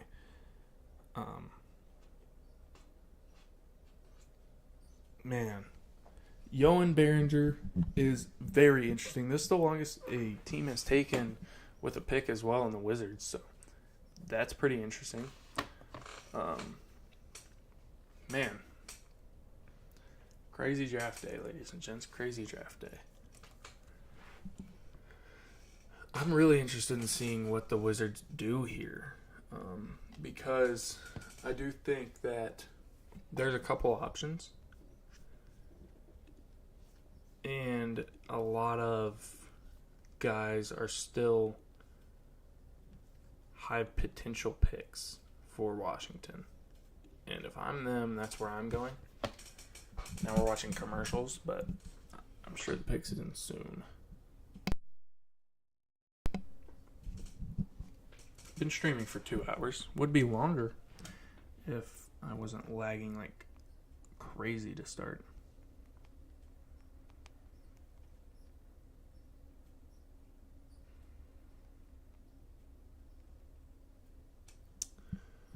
Pick is in. This will be interesting.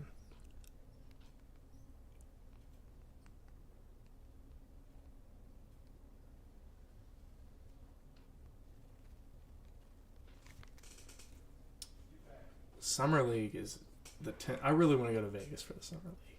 I would love to get there somehow. I don't know if I can, but I'd love to. Come on, Adam. Let's go. Breaking news. Hold on. This pick at number 18 is actually being traded to the Utah Jazz, and the Utah Jazz want a shooter at this position, someone that can help them. They're identifying Walter Clayton Jr. out of Florida. Walter Clayton. At this pick, potentially, but that process is still going on. But this number 18th overall pick is going to the Utah Jazz. Wow. Okay. So this is the Jazz. The Jazz are getting this pick. I'm sure he just tweeted that, and it's going to be Walter Clayton Jr. is what he also said. I want to know what they got back because that's pretty crazy. But Walter Clayton, we get to talk about Walter Clayton Jr., one of my favorite players in this draft, a guy that I want to try and play a lot like in my own right.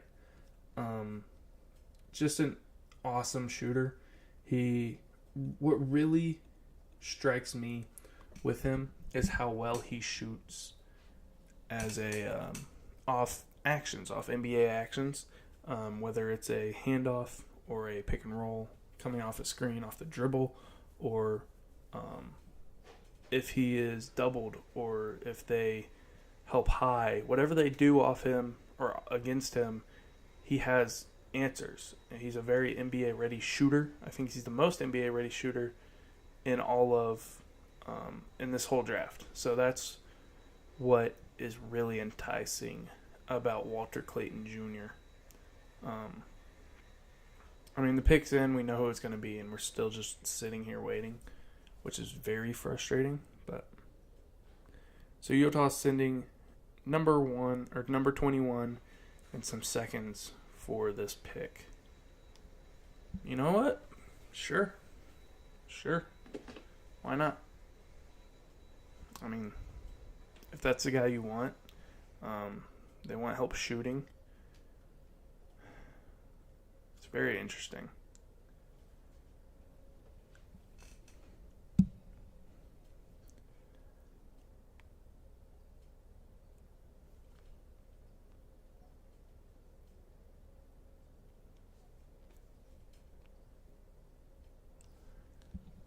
You have him paired with Ace. It's not like a terrible decision. Just sitting here waiting. I mean, it's unbelievable NBA.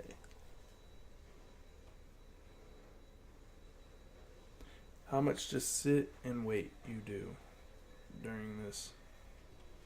Here we go. To be finalized later, the Portland Trail Blazers are trading to the Memphis Grizzlies the draft rights to Cedric Coward, the 11th pick, and the Grizzlies are trading to the Trail Blazers the draft rights to Jan Hansen, the 16th pick. And with the 18th pick in the 2025 NBA Draft, the Washington Wizards select Walter Clayton Jr. from the University of Florida. Walter Clayton had an awesome March Madness, obviously. The biggest thing with him that I really like is he went back to college, was draft eligible, could have went to the draft, probably a second round pick, went back to college to work on his defense, became a much better defender, and then with that also became a first round pick, which is awesome for him. So it's awesome. It's awesome. Yeah, he'll be a Utah Jazz too, not a Washington Wizard, which is great.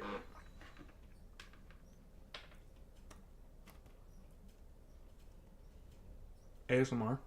Should I do it? Come on. Come on, man. There's toys. I'm only doing that because I have 0 concurrent.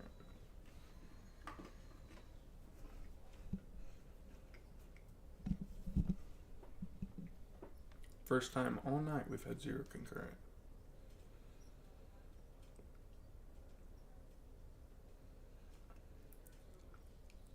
They have an insane amount of guards.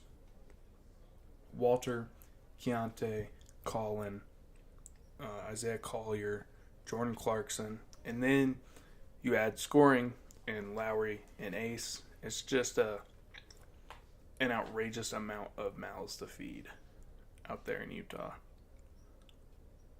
But we love Walter. We love Walter. It's hard not to. Had an awesome tournament run. Another ASMR. Oh. Sorry to everyone. I let you down.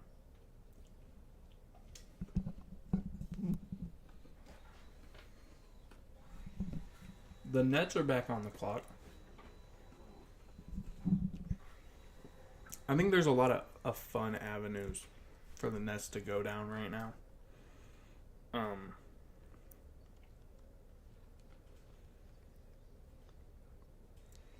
Obviously, a whole bunch of pretty solid players still available. Took Jaeger, which was interesting, with your first pick.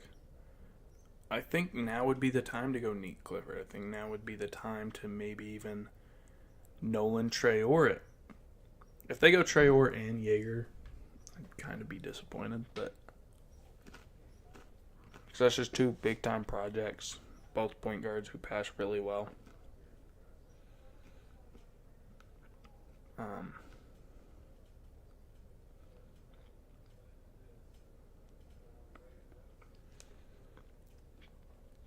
I just feel like teams are kind of being a little odd.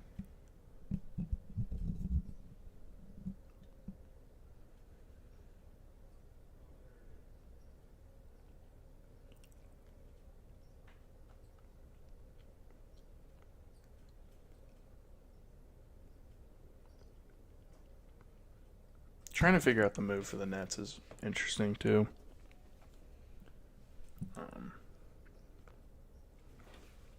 They could go Jace. I don't hate that. You draft a 6'9" guy, and then you can play Jace Richardson beside him. That would be great.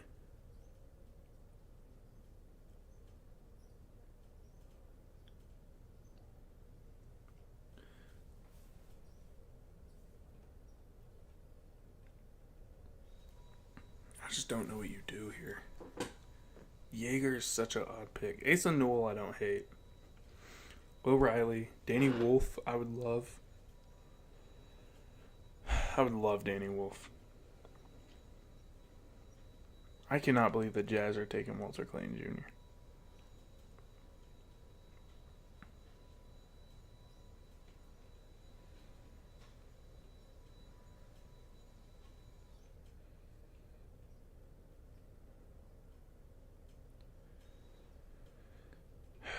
I'm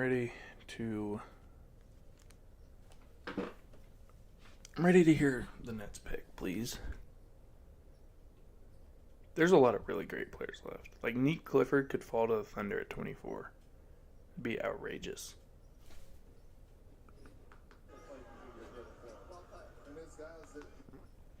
Just want to see what they're talking about. Next year, I think I'm going to get some, like, video and stuff. You know? Get some video in here. Play it whenever. Play a little mixtape whenever a guy is drafted.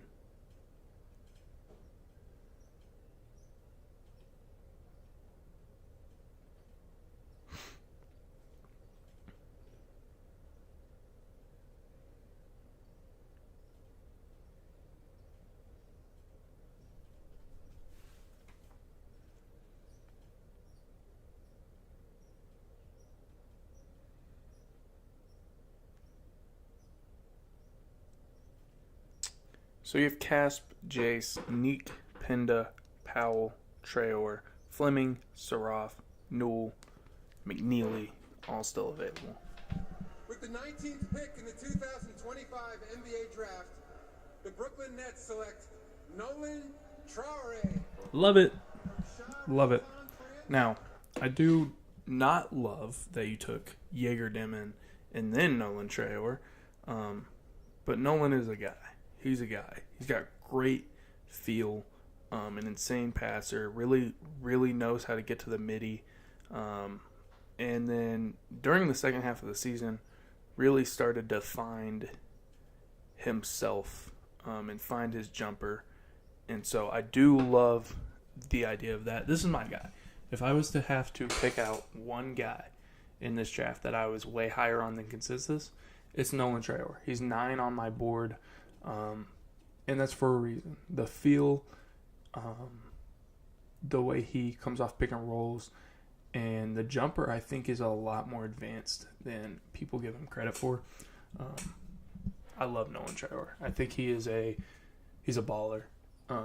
Now, defensively, obviously, there's concerns. But when it comes to how fast he is, his immediate burst, how he pushes in transition, the way he attacks centers when they're in drop or when they are vulnerable, right? Say, high pick and roll, and now I'm getting downhill attacking the center, but he also has such good mid-range feel, such good floater feel, that I truly believe that this guy has a chance at stardom. And that's why I'm so high on him. That's why he's 9 on my board. And obviously the board's about to restart on the bottom ticker, but I do really love Nolan Traore. And the Nets are rumored to keep all 5, by the way. So that is pretty interesting. That's pretty interesting because it's not a terrible idea. Now, the Heat up at 20, I mocked Drake Powell here. I don't know what my last mock was for them. Let me look. It's a big mock. I mocked Adu Thiero here last time. I think either one of those guys, though, are very Heat players. I don't think we're getting away from them drafting a guy who feels like a Heat. I don't think with Spo in charge, I don't think we're getting away from that anytime soon. The question just really becomes who is that? Is it Adu Thiero? Is it Drake Powell? My voice kind of cracked there. But it'll be interesting. Adu Thiero reminds me a lot of Jimmy Butler, and they're showing that trade right now as I say that. I just don't think the Heat have so many spots to fill, other than big, which you can take a big at 21 and him be a fine backup and not really be concerned about it.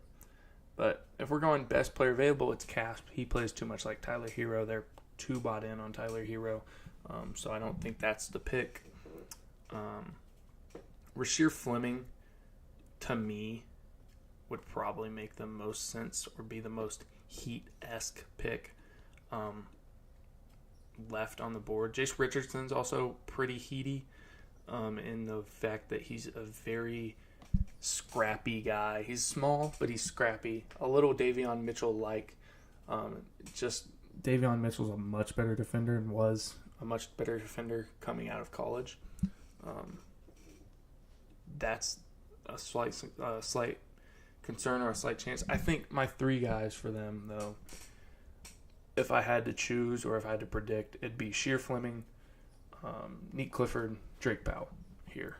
That's all I got, though.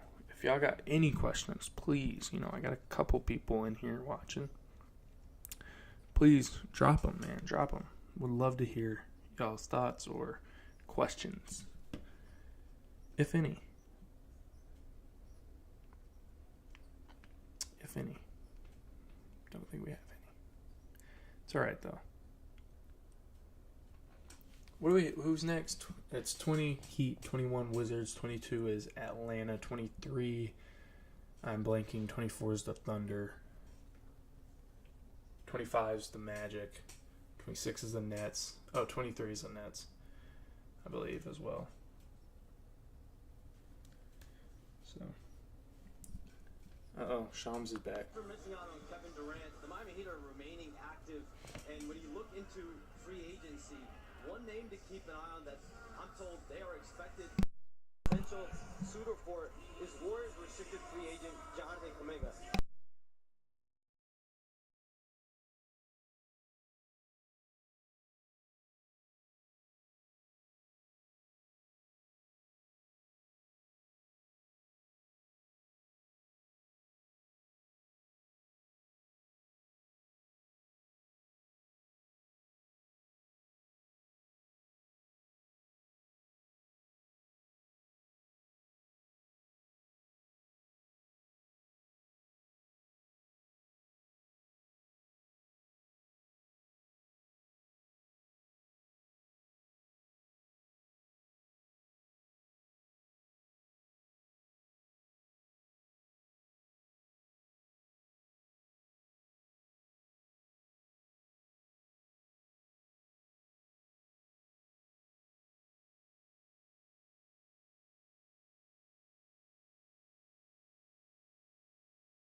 My mic's muted.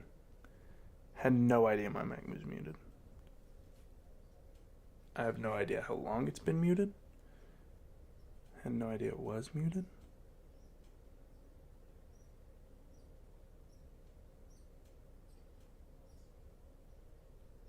I cannot believe Hanson Yang went 16. That's nuts.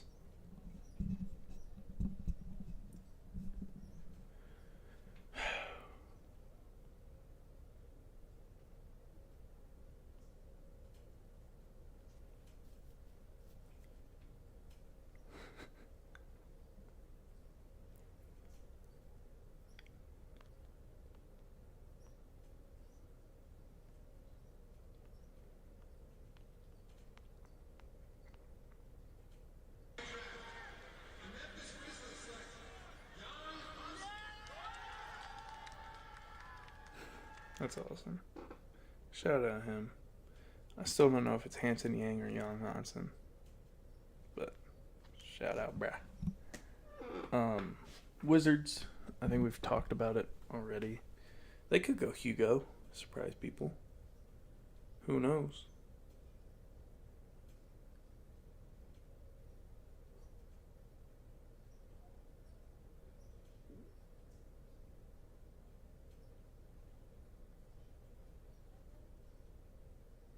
Projected cap space, none. Key free agent, none. Key players, Lowry, Collins, Sexton, John Collins. Record, 17-65. Goodness, man, goodness. Here we go. Adam, where are you?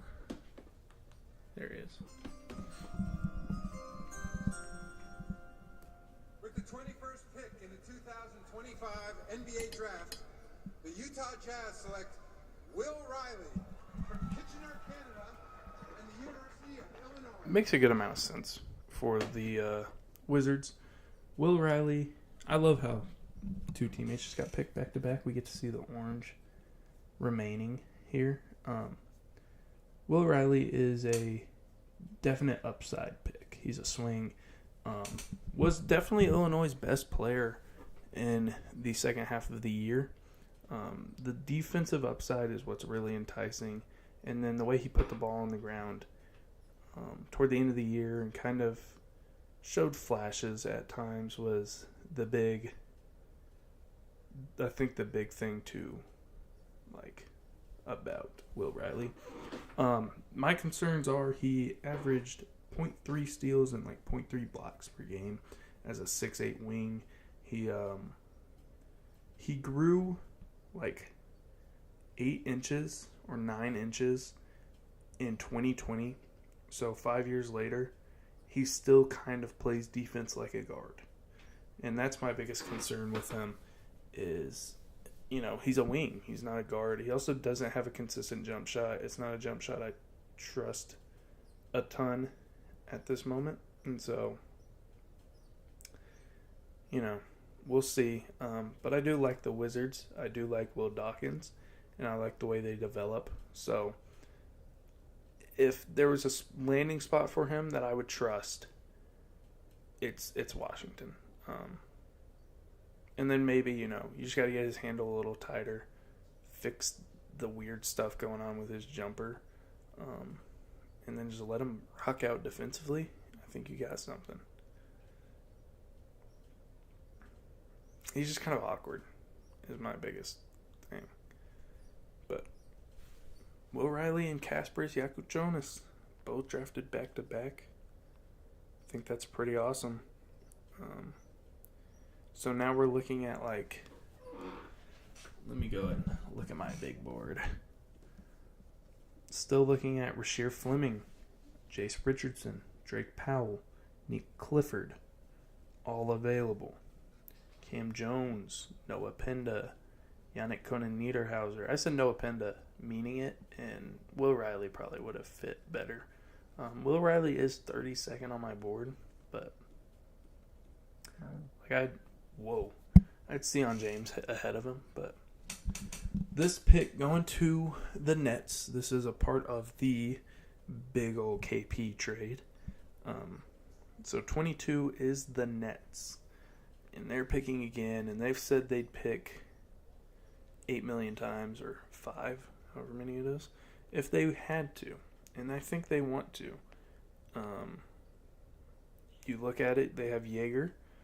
They have Nolan Traore. Now, where do you go from here? 3 first-rounders left in this draft, including right here at number 22. The Nets believe this is part of the problem. Oh, never mind.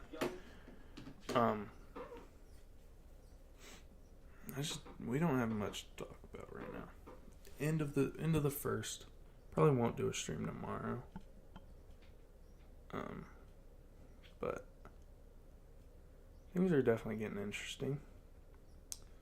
So the Nets are probably going to take a project. Like, what if Drake Powell or Nick Clifford falling to the Thunder would blow my mind after I said he could go 15 to them? Let's look at my mock. Let's look at my mock draft from yesterday. Or I guess today. And let's see what I was right about. Hold up. Did the screen go black?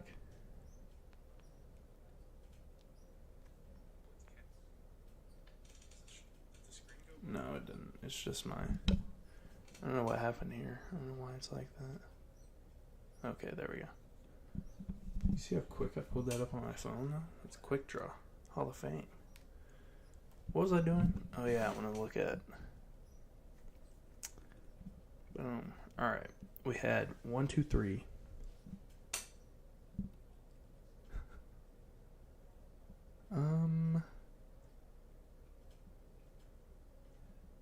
Three picks, right? 4. Because I had Coward to the Grizzlies.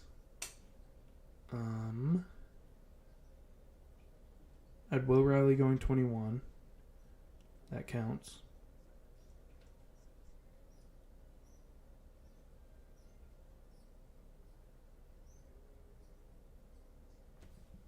Yikes. Don't love this. That's for sure. Oh, dogs do. Dogs love it. Let's look at the first one, too. First one, we went... Who did we get? I had Kobe Brea go first round in the first mock. That's hilarious. That's great. I love myself for that. This was what I would do mock though.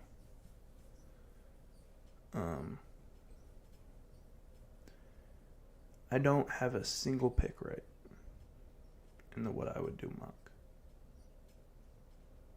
Not one.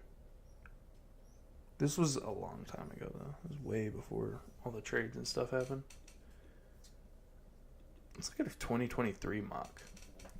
Vic obviously went 1. Also, shout out Fanspo for updating everything. I guess I could pull this up for y'all if y'all wanted to look. Image.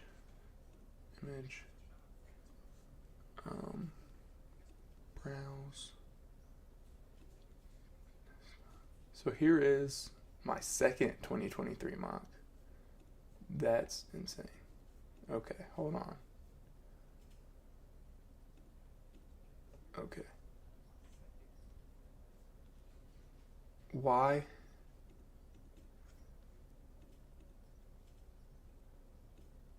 Why did that happen? I can't adjust the size because it's so big that I physically, there's nowhere for me to grab.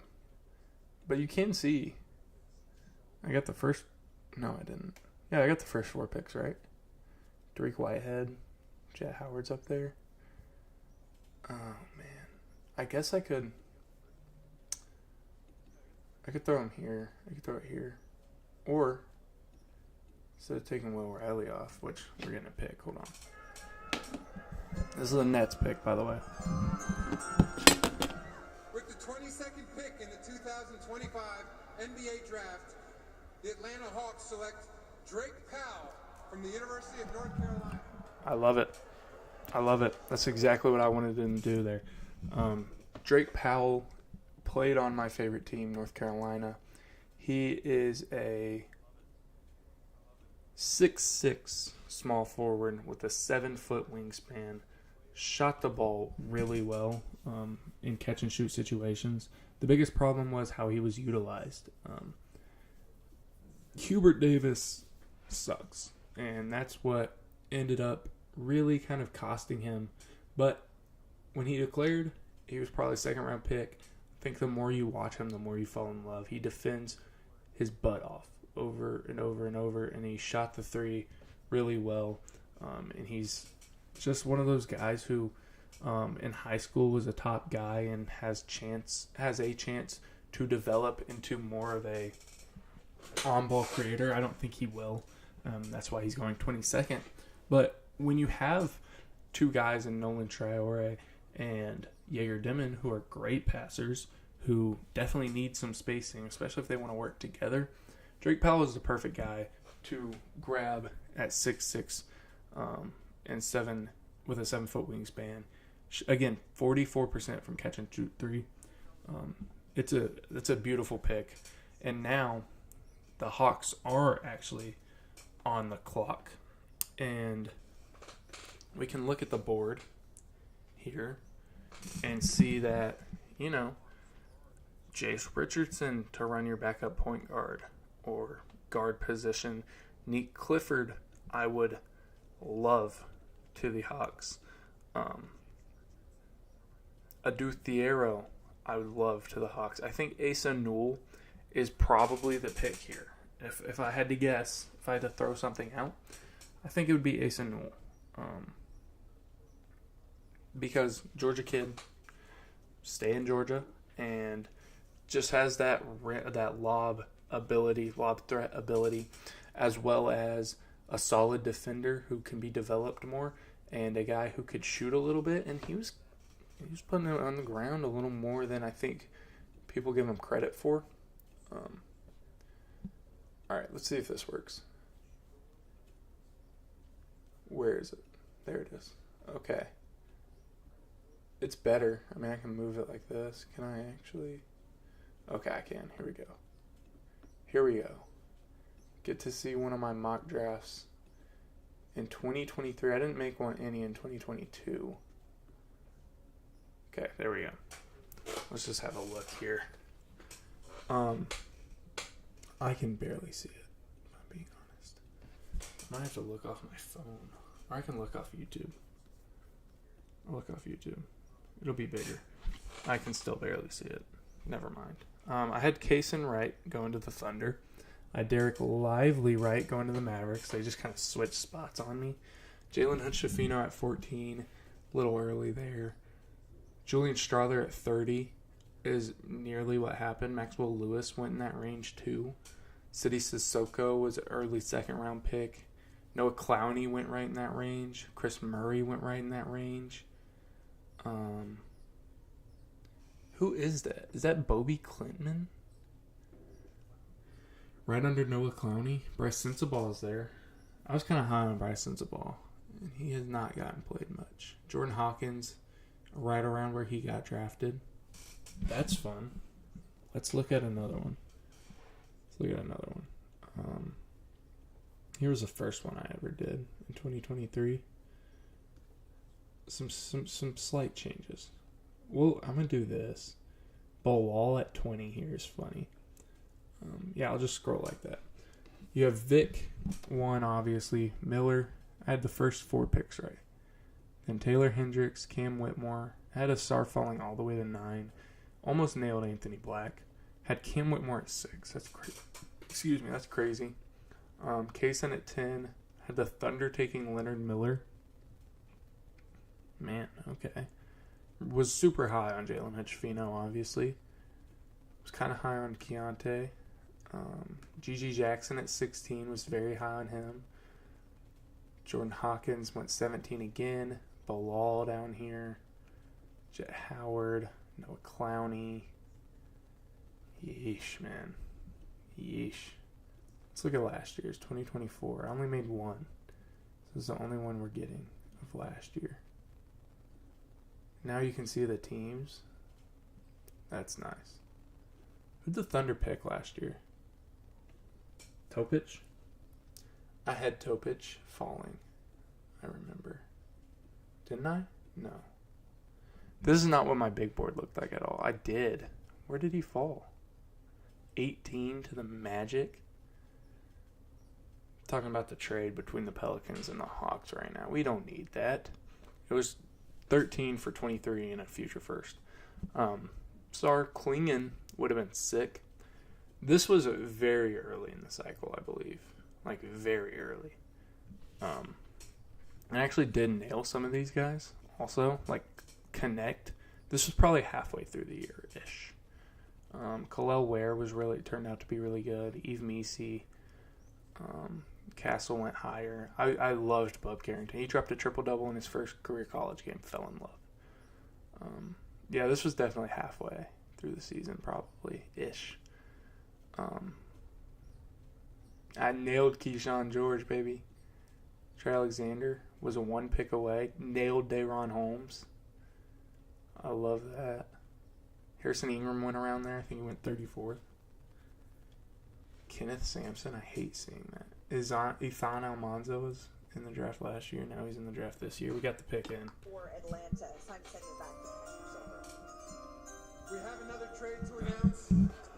As part of a deal to be finalized later, the Washington Wizards are trading to the Utah Jazz the draft rights to Walter Clayton Jr., the 18th pick, and the Jazz are trading to the Wizards the draft rights to Will Riley, the 21st pick. And with the 23rd pick in the 2025 NBA draft, the New Orleans Pelicans select Asa Newell from the University of Georgia. Called it.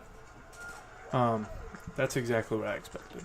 Asa, at this point, is the kid from Georgia, and he's a lob threat. He just fits really well what Trae Young likes, you know? He's that John Collins-esque player coming in as a rookie. I think this is perfect for him. Honestly, it was a guy I was pretty low on, or lower compared to consensus, and then I ended up being right about right with him, I think. Where is he? He's 25 for me. He was drafted, 23? Yeah. So, I mean, I think it made a lot of sense for the Atlanta Hawks there. I really like that. Coming up is 24, the Thunder.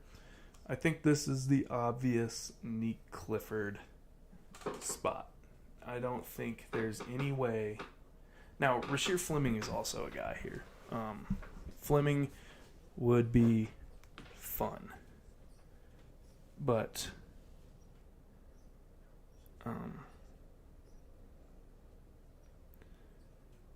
I just don't know. I don't think that's a Thunder guy. I love Nick Clifford. I feel like he's just a much more thundery guy. Can put the ball on the ground, can pass it.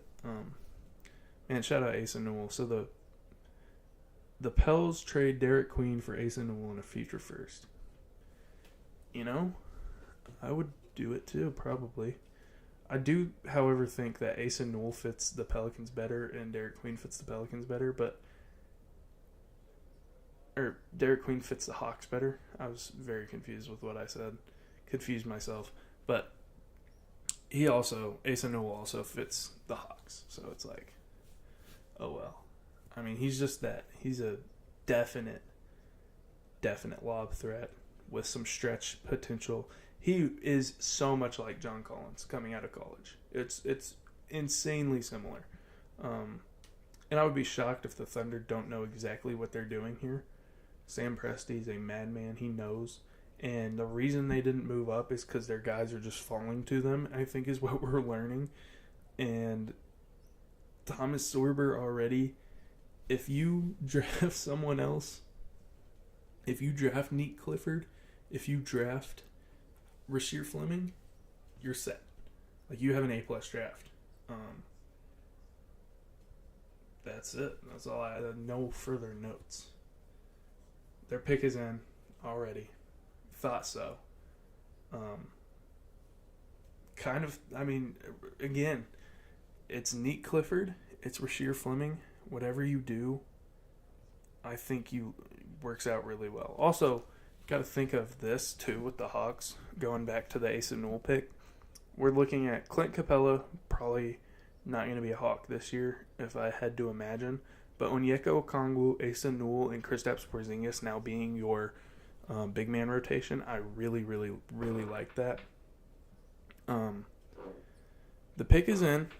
I think we're going to wait till the clock runs out. What if they go like Ben Saraf or something, or Duthiero or something? The Sacramento Kings are trading for the number 24 pick from the Thunder and taking Nate Clifford. Well, I was kind of right, I guess. I love that for the Kings. Let's talk about Nate Clifford. That's my guy. You're back with us. Shops, what you got? Yeah, this pick is actually being traded to the Sacramento Kings. So the Sacramento Kings have acquired the number 24th pick in this NBA draft, sources tell me. And they are targeting Nate Clifford.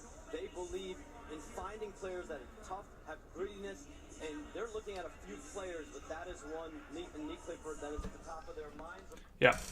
I mean, I like it for the Kings a lot. I like it for the Thunder because I'm sure they got some sort of like top 20 protected pick or something. I think it makes sense for the Thunder to trade out, and I think it makes sense for the Kings to take Nate Clifford. We'll talk about it after they announce it. We have another trade to announce. As part of a deal to be finalized later, the Atlanta Hawks are trading to the Brooklyn Nets the draft rights to Drake Powell, the 22nd pick. And with the 24th pick in the 2025 NBA draft, the Oklahoma City Thunder select Nate Clifford from Colorado State University. And how big is he wearing Sacramento Kings? The purple for Neek matches the Kings. You love that. The Thunder, let's just talk about them real quick. They don't have a roster spot for another rookie. That's the big thing. If you draft a first rounder, it's a guaranteed contract. You have a limited amount of days to trade them. I think you have like 1 or 2. They would have gotten themselves in a weird little situation where now you have to figure out who you want to get off the team. And instead of doing that, they trade it probably for future draft capital because Sam Presti is so good at doing that. And the Kings swoop in and do a great job of drafting. I mean, Nick Clifford's awesome. Nate Clifford's awesome. He at Colorado State did everything you needed him to. He was a scorer when you needed him to. He was a spot-up shooter when you needed him to be. He was your best defender. He was guarding the post, guarding the perimeter. Was your best playmaker when you needed him to be. Best rebounder. He's an all-around guy who's ready to help a team win now. And the Kings have the weirdest direction in the NBA, but Nate Clifford can definitely help them go for some wins if that's what they're looking for. Just a very versatile, do-it-all guy who I think you really trust to be a winner on your team. And the Kings are doing so. They're trusting him to be a winner on their team, which is exciting. That's all. That's it.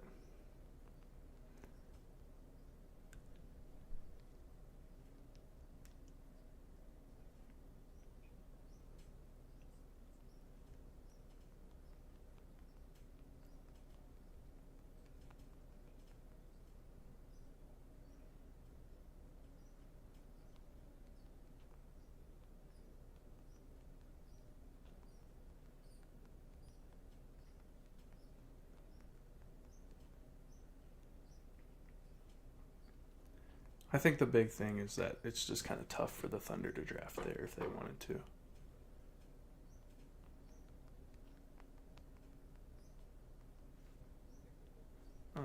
But Nick is awesome.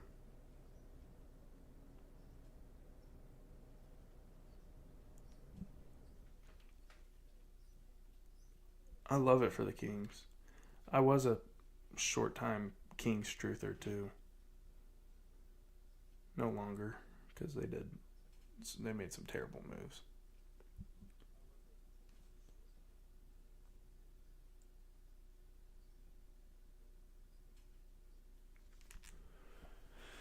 The Magic, I actually have zero idea. I mocked Walter here both times I did mock drafts this year. I would love Ryan Kalkbrenner here. I think Rasheer Fleming is a very Magic-y player. He could fit, but I do truly love the idea of Ryan Kalkbrenner. Also, Jace Richardson. I mean, he's having the concerns that I think everyone thought he would have, and that is he's just small. But you played Corey Joe playoff minutes last year. You started him in the playoffs last year. There's no reason to me that Jace Richardson can't come in and take those Corey Joe minutes, even with Jalen Suggs coming back. That's kind of my thought process. So if I'm the Magic, I'm prioritizing Ryan Kalkbrenner. I'm making it a secondary to draft Jace Richardson and a third to draft Rasheer Fleming here. I think those are the three guys that they're probably looking at and they're probably debating to take right now. That's all I got. I don't have much more to talk about. We're getting late in the draft. There's not much speculation, no trades happening, so it's interesting. The Wizards also got 3 second rounders to move back. They'll be picking at 43 now. They have 17 tradable second rounders through 2031. That's crazy. That's nuts.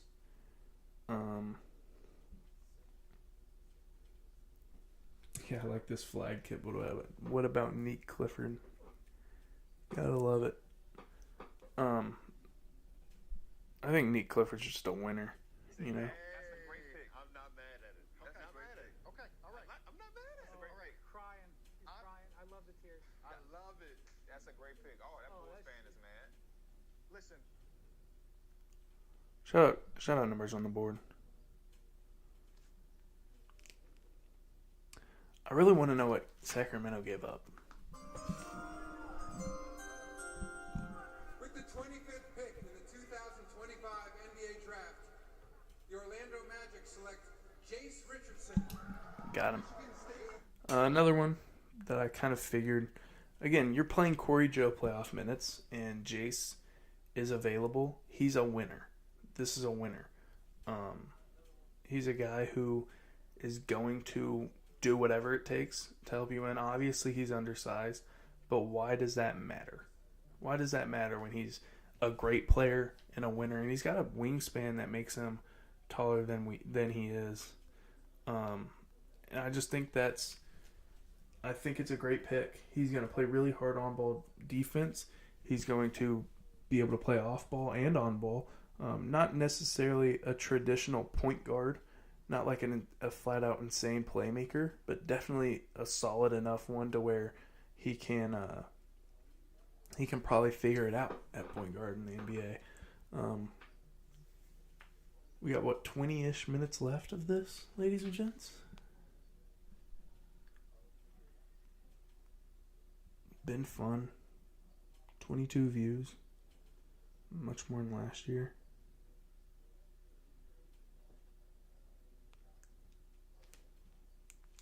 Kings traded their protected 2027 first, and it'll be 2 seconds if it doesn't convey, and it will. So the Thunder are getting a 2027 late first.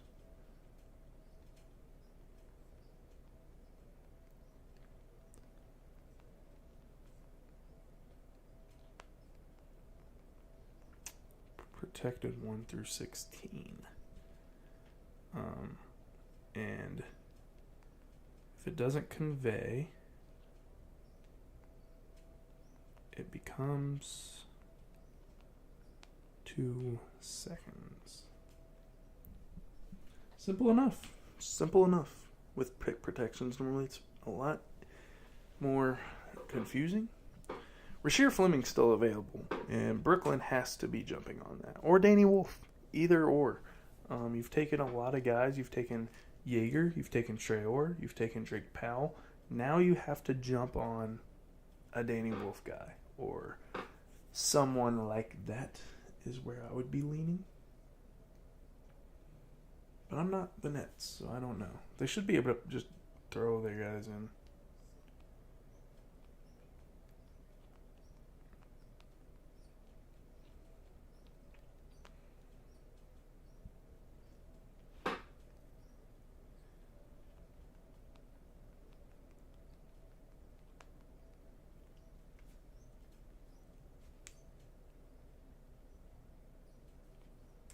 Just trying to find interesting, fun things about tonight so far.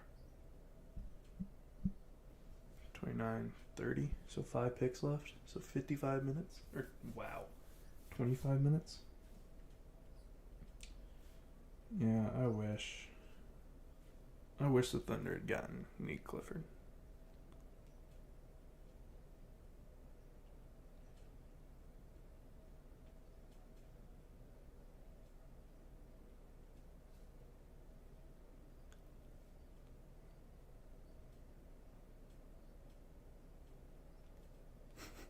Thunder fans freaking out about Thomas Sorber.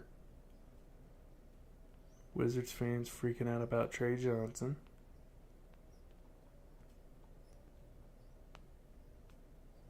Will Dawkins is awesome, by the way. I just want that to be known.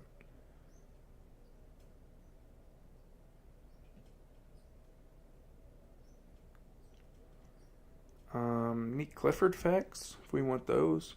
27% usage percentage, 26.8% assist percentage in college.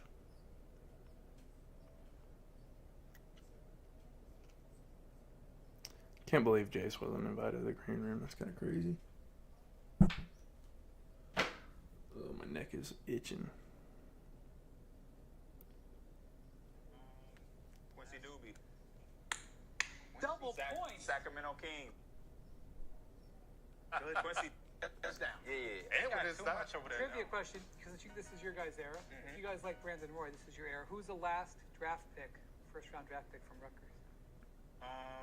Quincy Doobie. Quincy Doobie. Rutgers legend.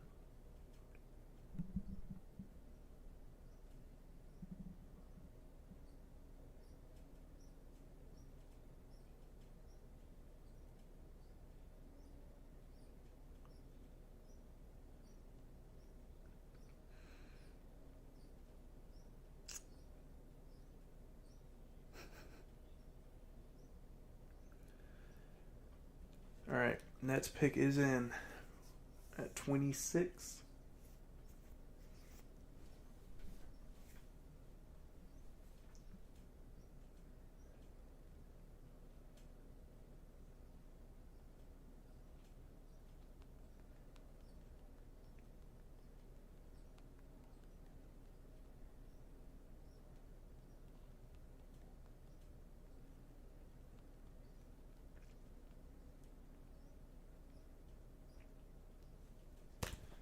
Oh my gosh.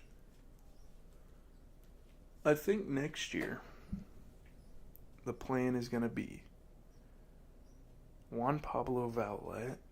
Who is that? Let's do some research today.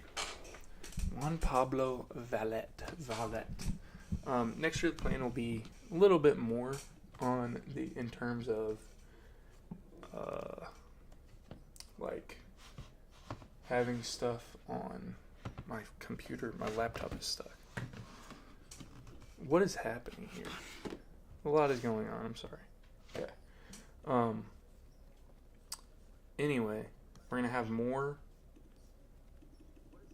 in terms of the ticker. Ticker's gonna be better, and then I'm gonna try and get highlights for fellas, for players and such. Lagging a little bit. No, we're chilling. Okay. Juan Pablo Valette. Argentinian basketball player. Born in 1966. 1996, excuse me. As here comes Silver. With the 26th pick in the 2025 NBA Draft, The Brooklyn Nets select Ben Saraf from Ganyo What in the world are they doing? So they have 3 now pass first point guards, in which they all except like Saraf doesn't have as much like concern when it comes to the handle. I do think he's a much tighter handle than Jaeger. I had him higher than Jaeger on my draft board. Both were in the 30s though. 36 and 37, I believe, or 37 and 38. He played a really, really, really good. He's had a really, really, really good playoffs so far. Gets to the midi well, has really good feel in passing.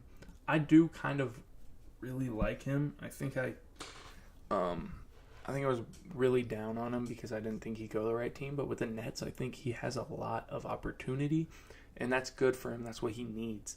I don't know. You have Nolan Traore, you have Jaeger Dimon, and now you have Ben Saraf. It kind of feels like the same player 3 times. The same player in a different font 3 different times. And that's my concern.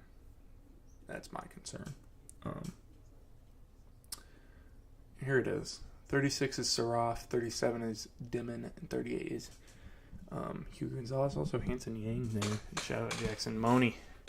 The only guy who hasn't been drafted other than Hugo Gonzalez there. Juan Pablo Valette was drafted in 2015.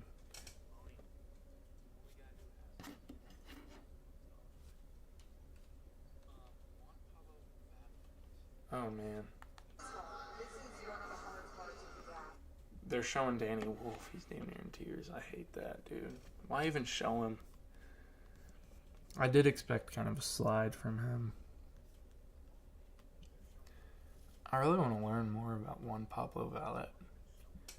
He was traded in the Kevin Durant trade. He was traded in a Talon Horton Tucker trade. He was also traded in the Mikal Bridges trade. This dude has been traded everywhere. That's awesome. Indiana Pacers forward is what he's listed as on ESPN. I wonder if I could pull Pro Ballers. There he is. Average 14 and 5. Is that this year? When is that?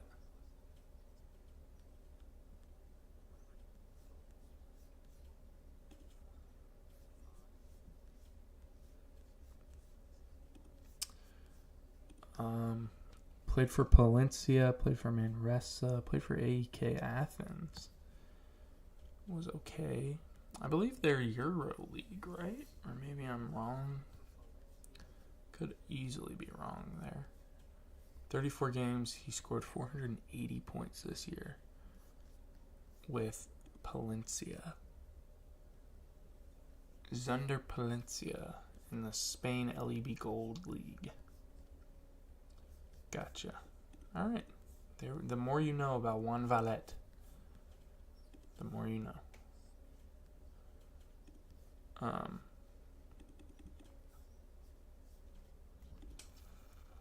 Couple picks left. Pick is in for Brooklyn here.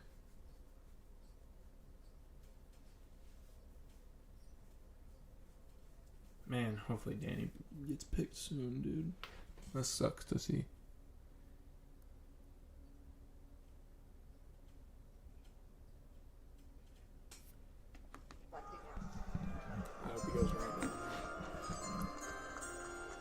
We have a trade to announce. The Atlanta Hawks trade the draft rights to Derek Queen, the 13th pick, to the New Orleans Pelicans for the draft rights to Asa Newell, the 23rd pick, and a 2026 first-round pick. And with the 27th pick in the 2025 NBA draft, the Brooklyn Nets select Danny Wolf from the University of Michigan. Yes. Good for him, man. Maybe that's what he was crying about, was getting drafted. That's awesome. Good for him. They were waiting on L9. No, he's definitely crying about not getting picked yet. It's good. That's awesome. Wolf is a very, very, very, very, very interesting guy. 7-footer who can run a pick and roll. And the Nets, to me, is his best fit. I was on the Run the Play Network draft, one of their mock drafts, live stream last night, and I said that Wolf is a guy who could shoot up or down my draft board depending on where he goes. If he goes to the Nets, I'm going to be much higher on him than if he goes to the Celtics or something, another team. And I mean, he goes to the Liam McNeely's. Honestly, Liam McNeely's making him like him a lot more right now by the way he's, reacting to everything. But Danny Wolf is definitely a guy who could fly up my board with the right fit, and this is the right fit. So now the Nets' first-round class is done. It is Jaeger Demon, Nolan Traore, Ben Saroff, Danny Wolf, Drake Powell. So home run swings, 4 of them, and Drake Powell. It's gonna be a fun team to watch next year, I think. Danny Wolf, let me get him up here. I forgot to do that with Ben Saroff, because I was in awe that they were taking 3 guards. Wolf is a fun player, though, man. For sure, a fun player. A guy who can kind of do it all. Doesn't play great defense, but just a really fun thought player of a guy who could become a 7-foot point guard. Passes really well for a 7-footer, and that's that, really.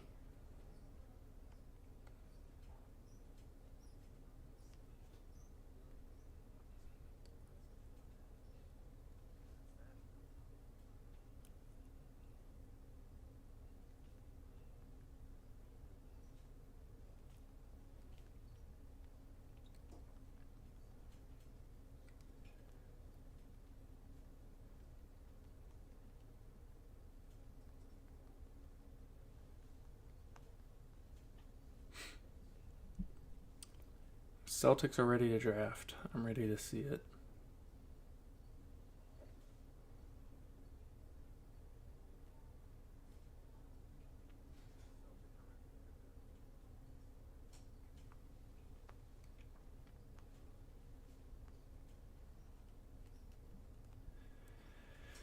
I hate sitting here and just waiting and waiting and waiting and waiting.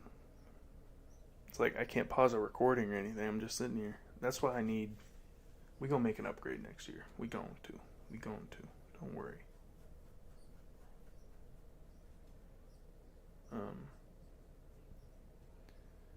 We're gonna highlights. I'm gonna get a highlight package together.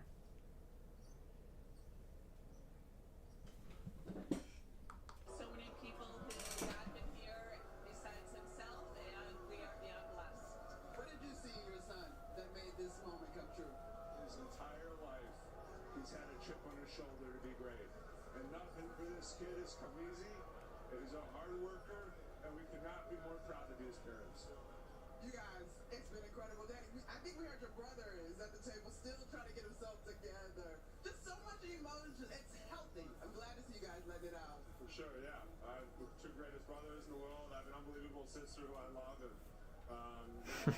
That's awesome, man. Celtics, Adu Thiero? Question mark? Oh, okay, hold on. Hugo Gonzalez from Madrid and last played for Real Madrid. Hugo Gonzalez played for Real Madrid this year. Is definitely an interesting guy. He's got a lot of upside. He plays very, very hard, and plays solid defense. But the big thing is playing in the best league in the world, the second best league in the world, best league in the world outside of the NBA. I thought he was a pretty fine offensive player and had pretty good feel offensively off ball. especially when he was able to shoot in rhythm. Just didn't get a ton of opportunity with that, playing at such a high level he was, because Real Madrid is not prioritizing 18-year-olds, right? They're prioritizing winning. They want to win. It's, again, the second best league in the world and the best league in Europe. So that was the big thing. And this is not the Suns pick. This is going to be now the Hornets pick. And I would love to see them draft a center, I guess. Maybe they go Kalkbrenner. I don't know what direction they're really even going right now is the big thing. I don't know what's available for them.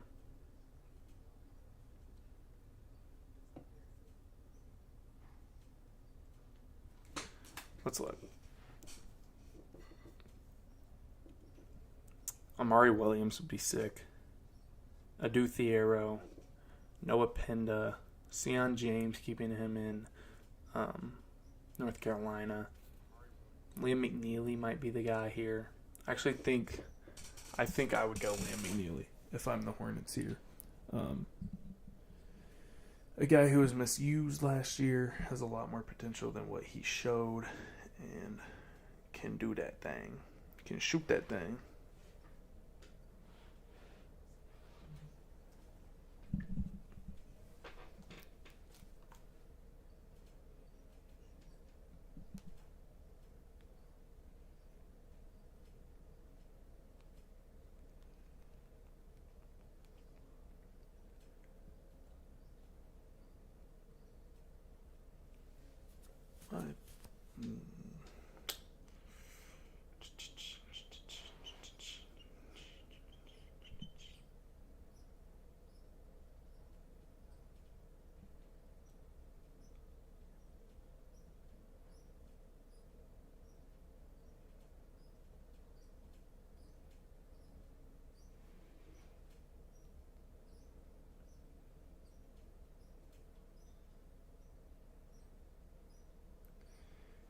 I want to stand, dude. My goodness.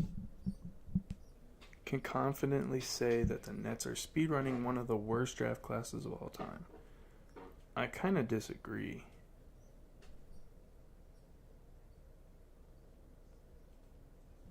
Kind of. Hey, I play for the Spurs, so my name's Vic. Yes, sir. I know who you is. My name Dylan. I just got drafted to the Spurs.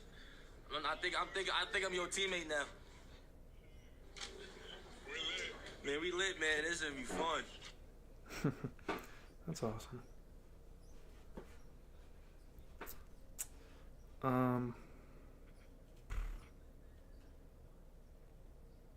2 more picks. Like 6 minutes. Young Hansen. Hold on, Blazers low-key drafted Chinese Jokic. Maybe. He can pass, that's for sure. A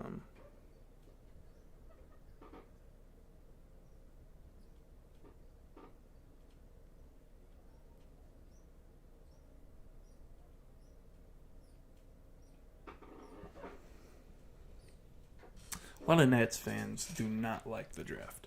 And I think it's understandable, but at the same time, you have to know that you suck. You're going to have a lot of time to develop these guys. You're going to have a lot of opportunity for these guys. And the biggest thing about every single one of the guys you took is they need opportunity. Nolan Trier played in a tough-ish league in Europe and was pretty good in the second half of the season. First half, he struggled adjusting. You know there's going to be an adjustment period with him because you saw it this year. So you're going to see it again in the NBA, right? Jaeger Dimon, you know there's going to be an adjustment period because he cannot dribble with guys putting pressure on him, and he can't shoot. And he's not a great defender. None of these guys that they drafted are great defenders, which is why you have a Nick Claxton. And your scoring is still Cam Thomas. You're not really taking shots from him Like, they did a fine job here. Drake Powell is a guy who can space the floor. I think he's the most surefire guy for them. Ben Saraf is another guy with high feel, like Nolan Traore, who can pass a little bit, get to the mid-range, has good feel at getting to the mid-range, just like Traore. And then Danny Wolf is a 7-foot point guard who can run the pick and roll and has potential, just needs reps. And you have the space to give those guys reps.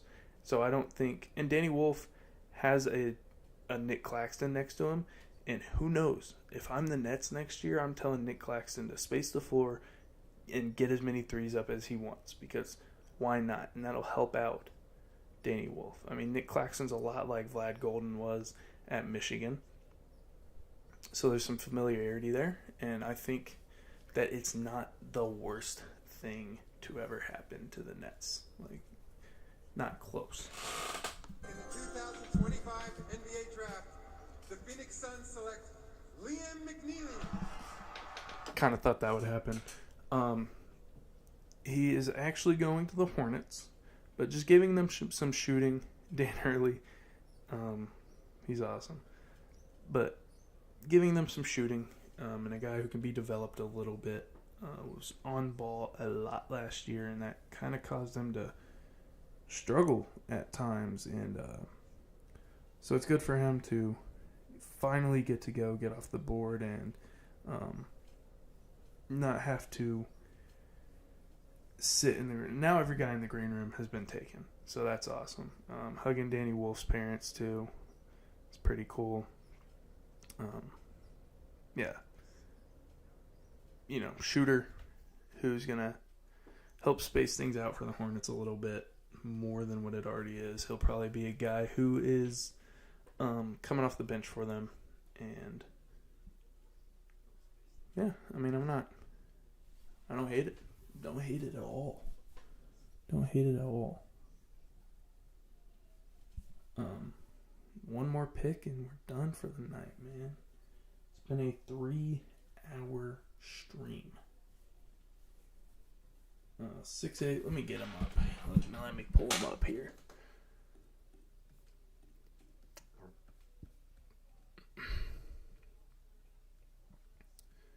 There he is, Liam McNeely. Boom. I accidentally messed up the colors. I didn't even realize it was red.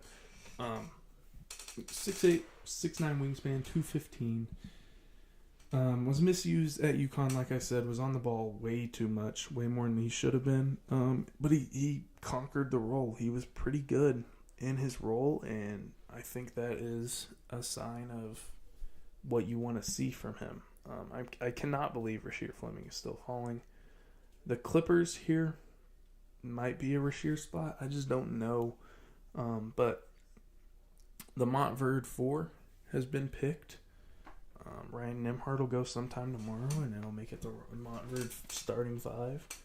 A legitimate NBA team, too. Ryan Nembhard, Liam McNeely, Cooper Flagg, Derek Queen, Asa Newell. Like, that's a 5 that can run in the NBA. But the Clippers, they might go Ryan Nembhard here. I'm pretty high on him. Pretty high on some guards here.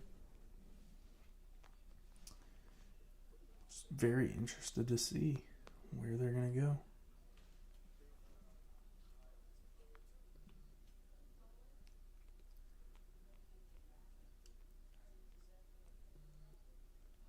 I'd love to see like Kobe Sanders go here.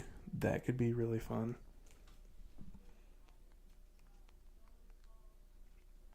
I feel like at pick 30, you should pretty much know who's going to be available and who you're going to take. Javon Small could also be a fun guy here. I think you just take Rasheer Fleming, though.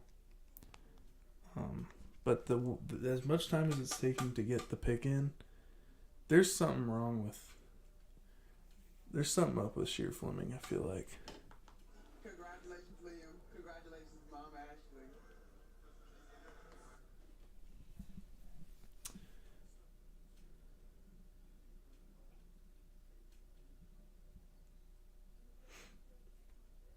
I wish I could get drafted. You know? That'd be fun.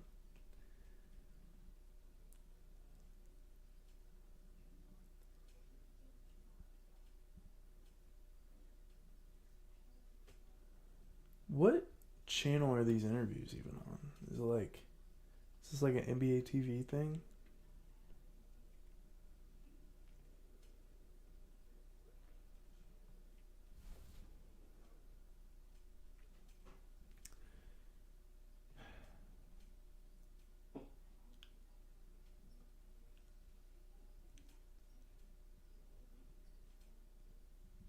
I mean, the Clippers are taking all the time. They can't decide.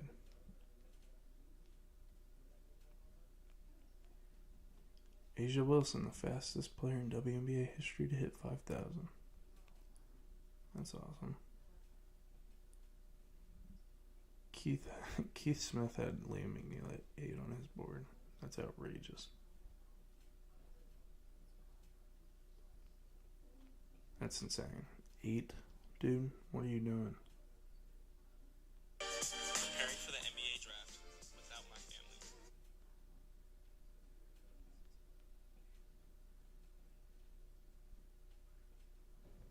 I didn't know Carter Bryant was fluent in sign language. That's pretty cool.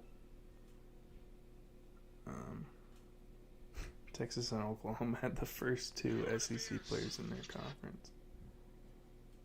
That's great.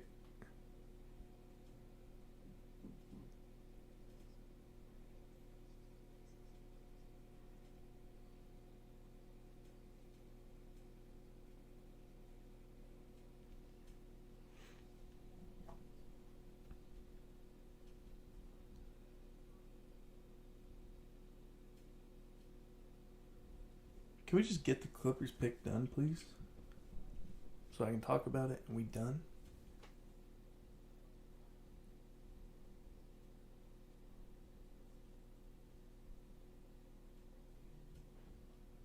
I would love for them to... Oh, a Duthiero. That might be the pick. A Duthiero. I figured he'd drop a little bit because he can't shoot at all. And that's scary.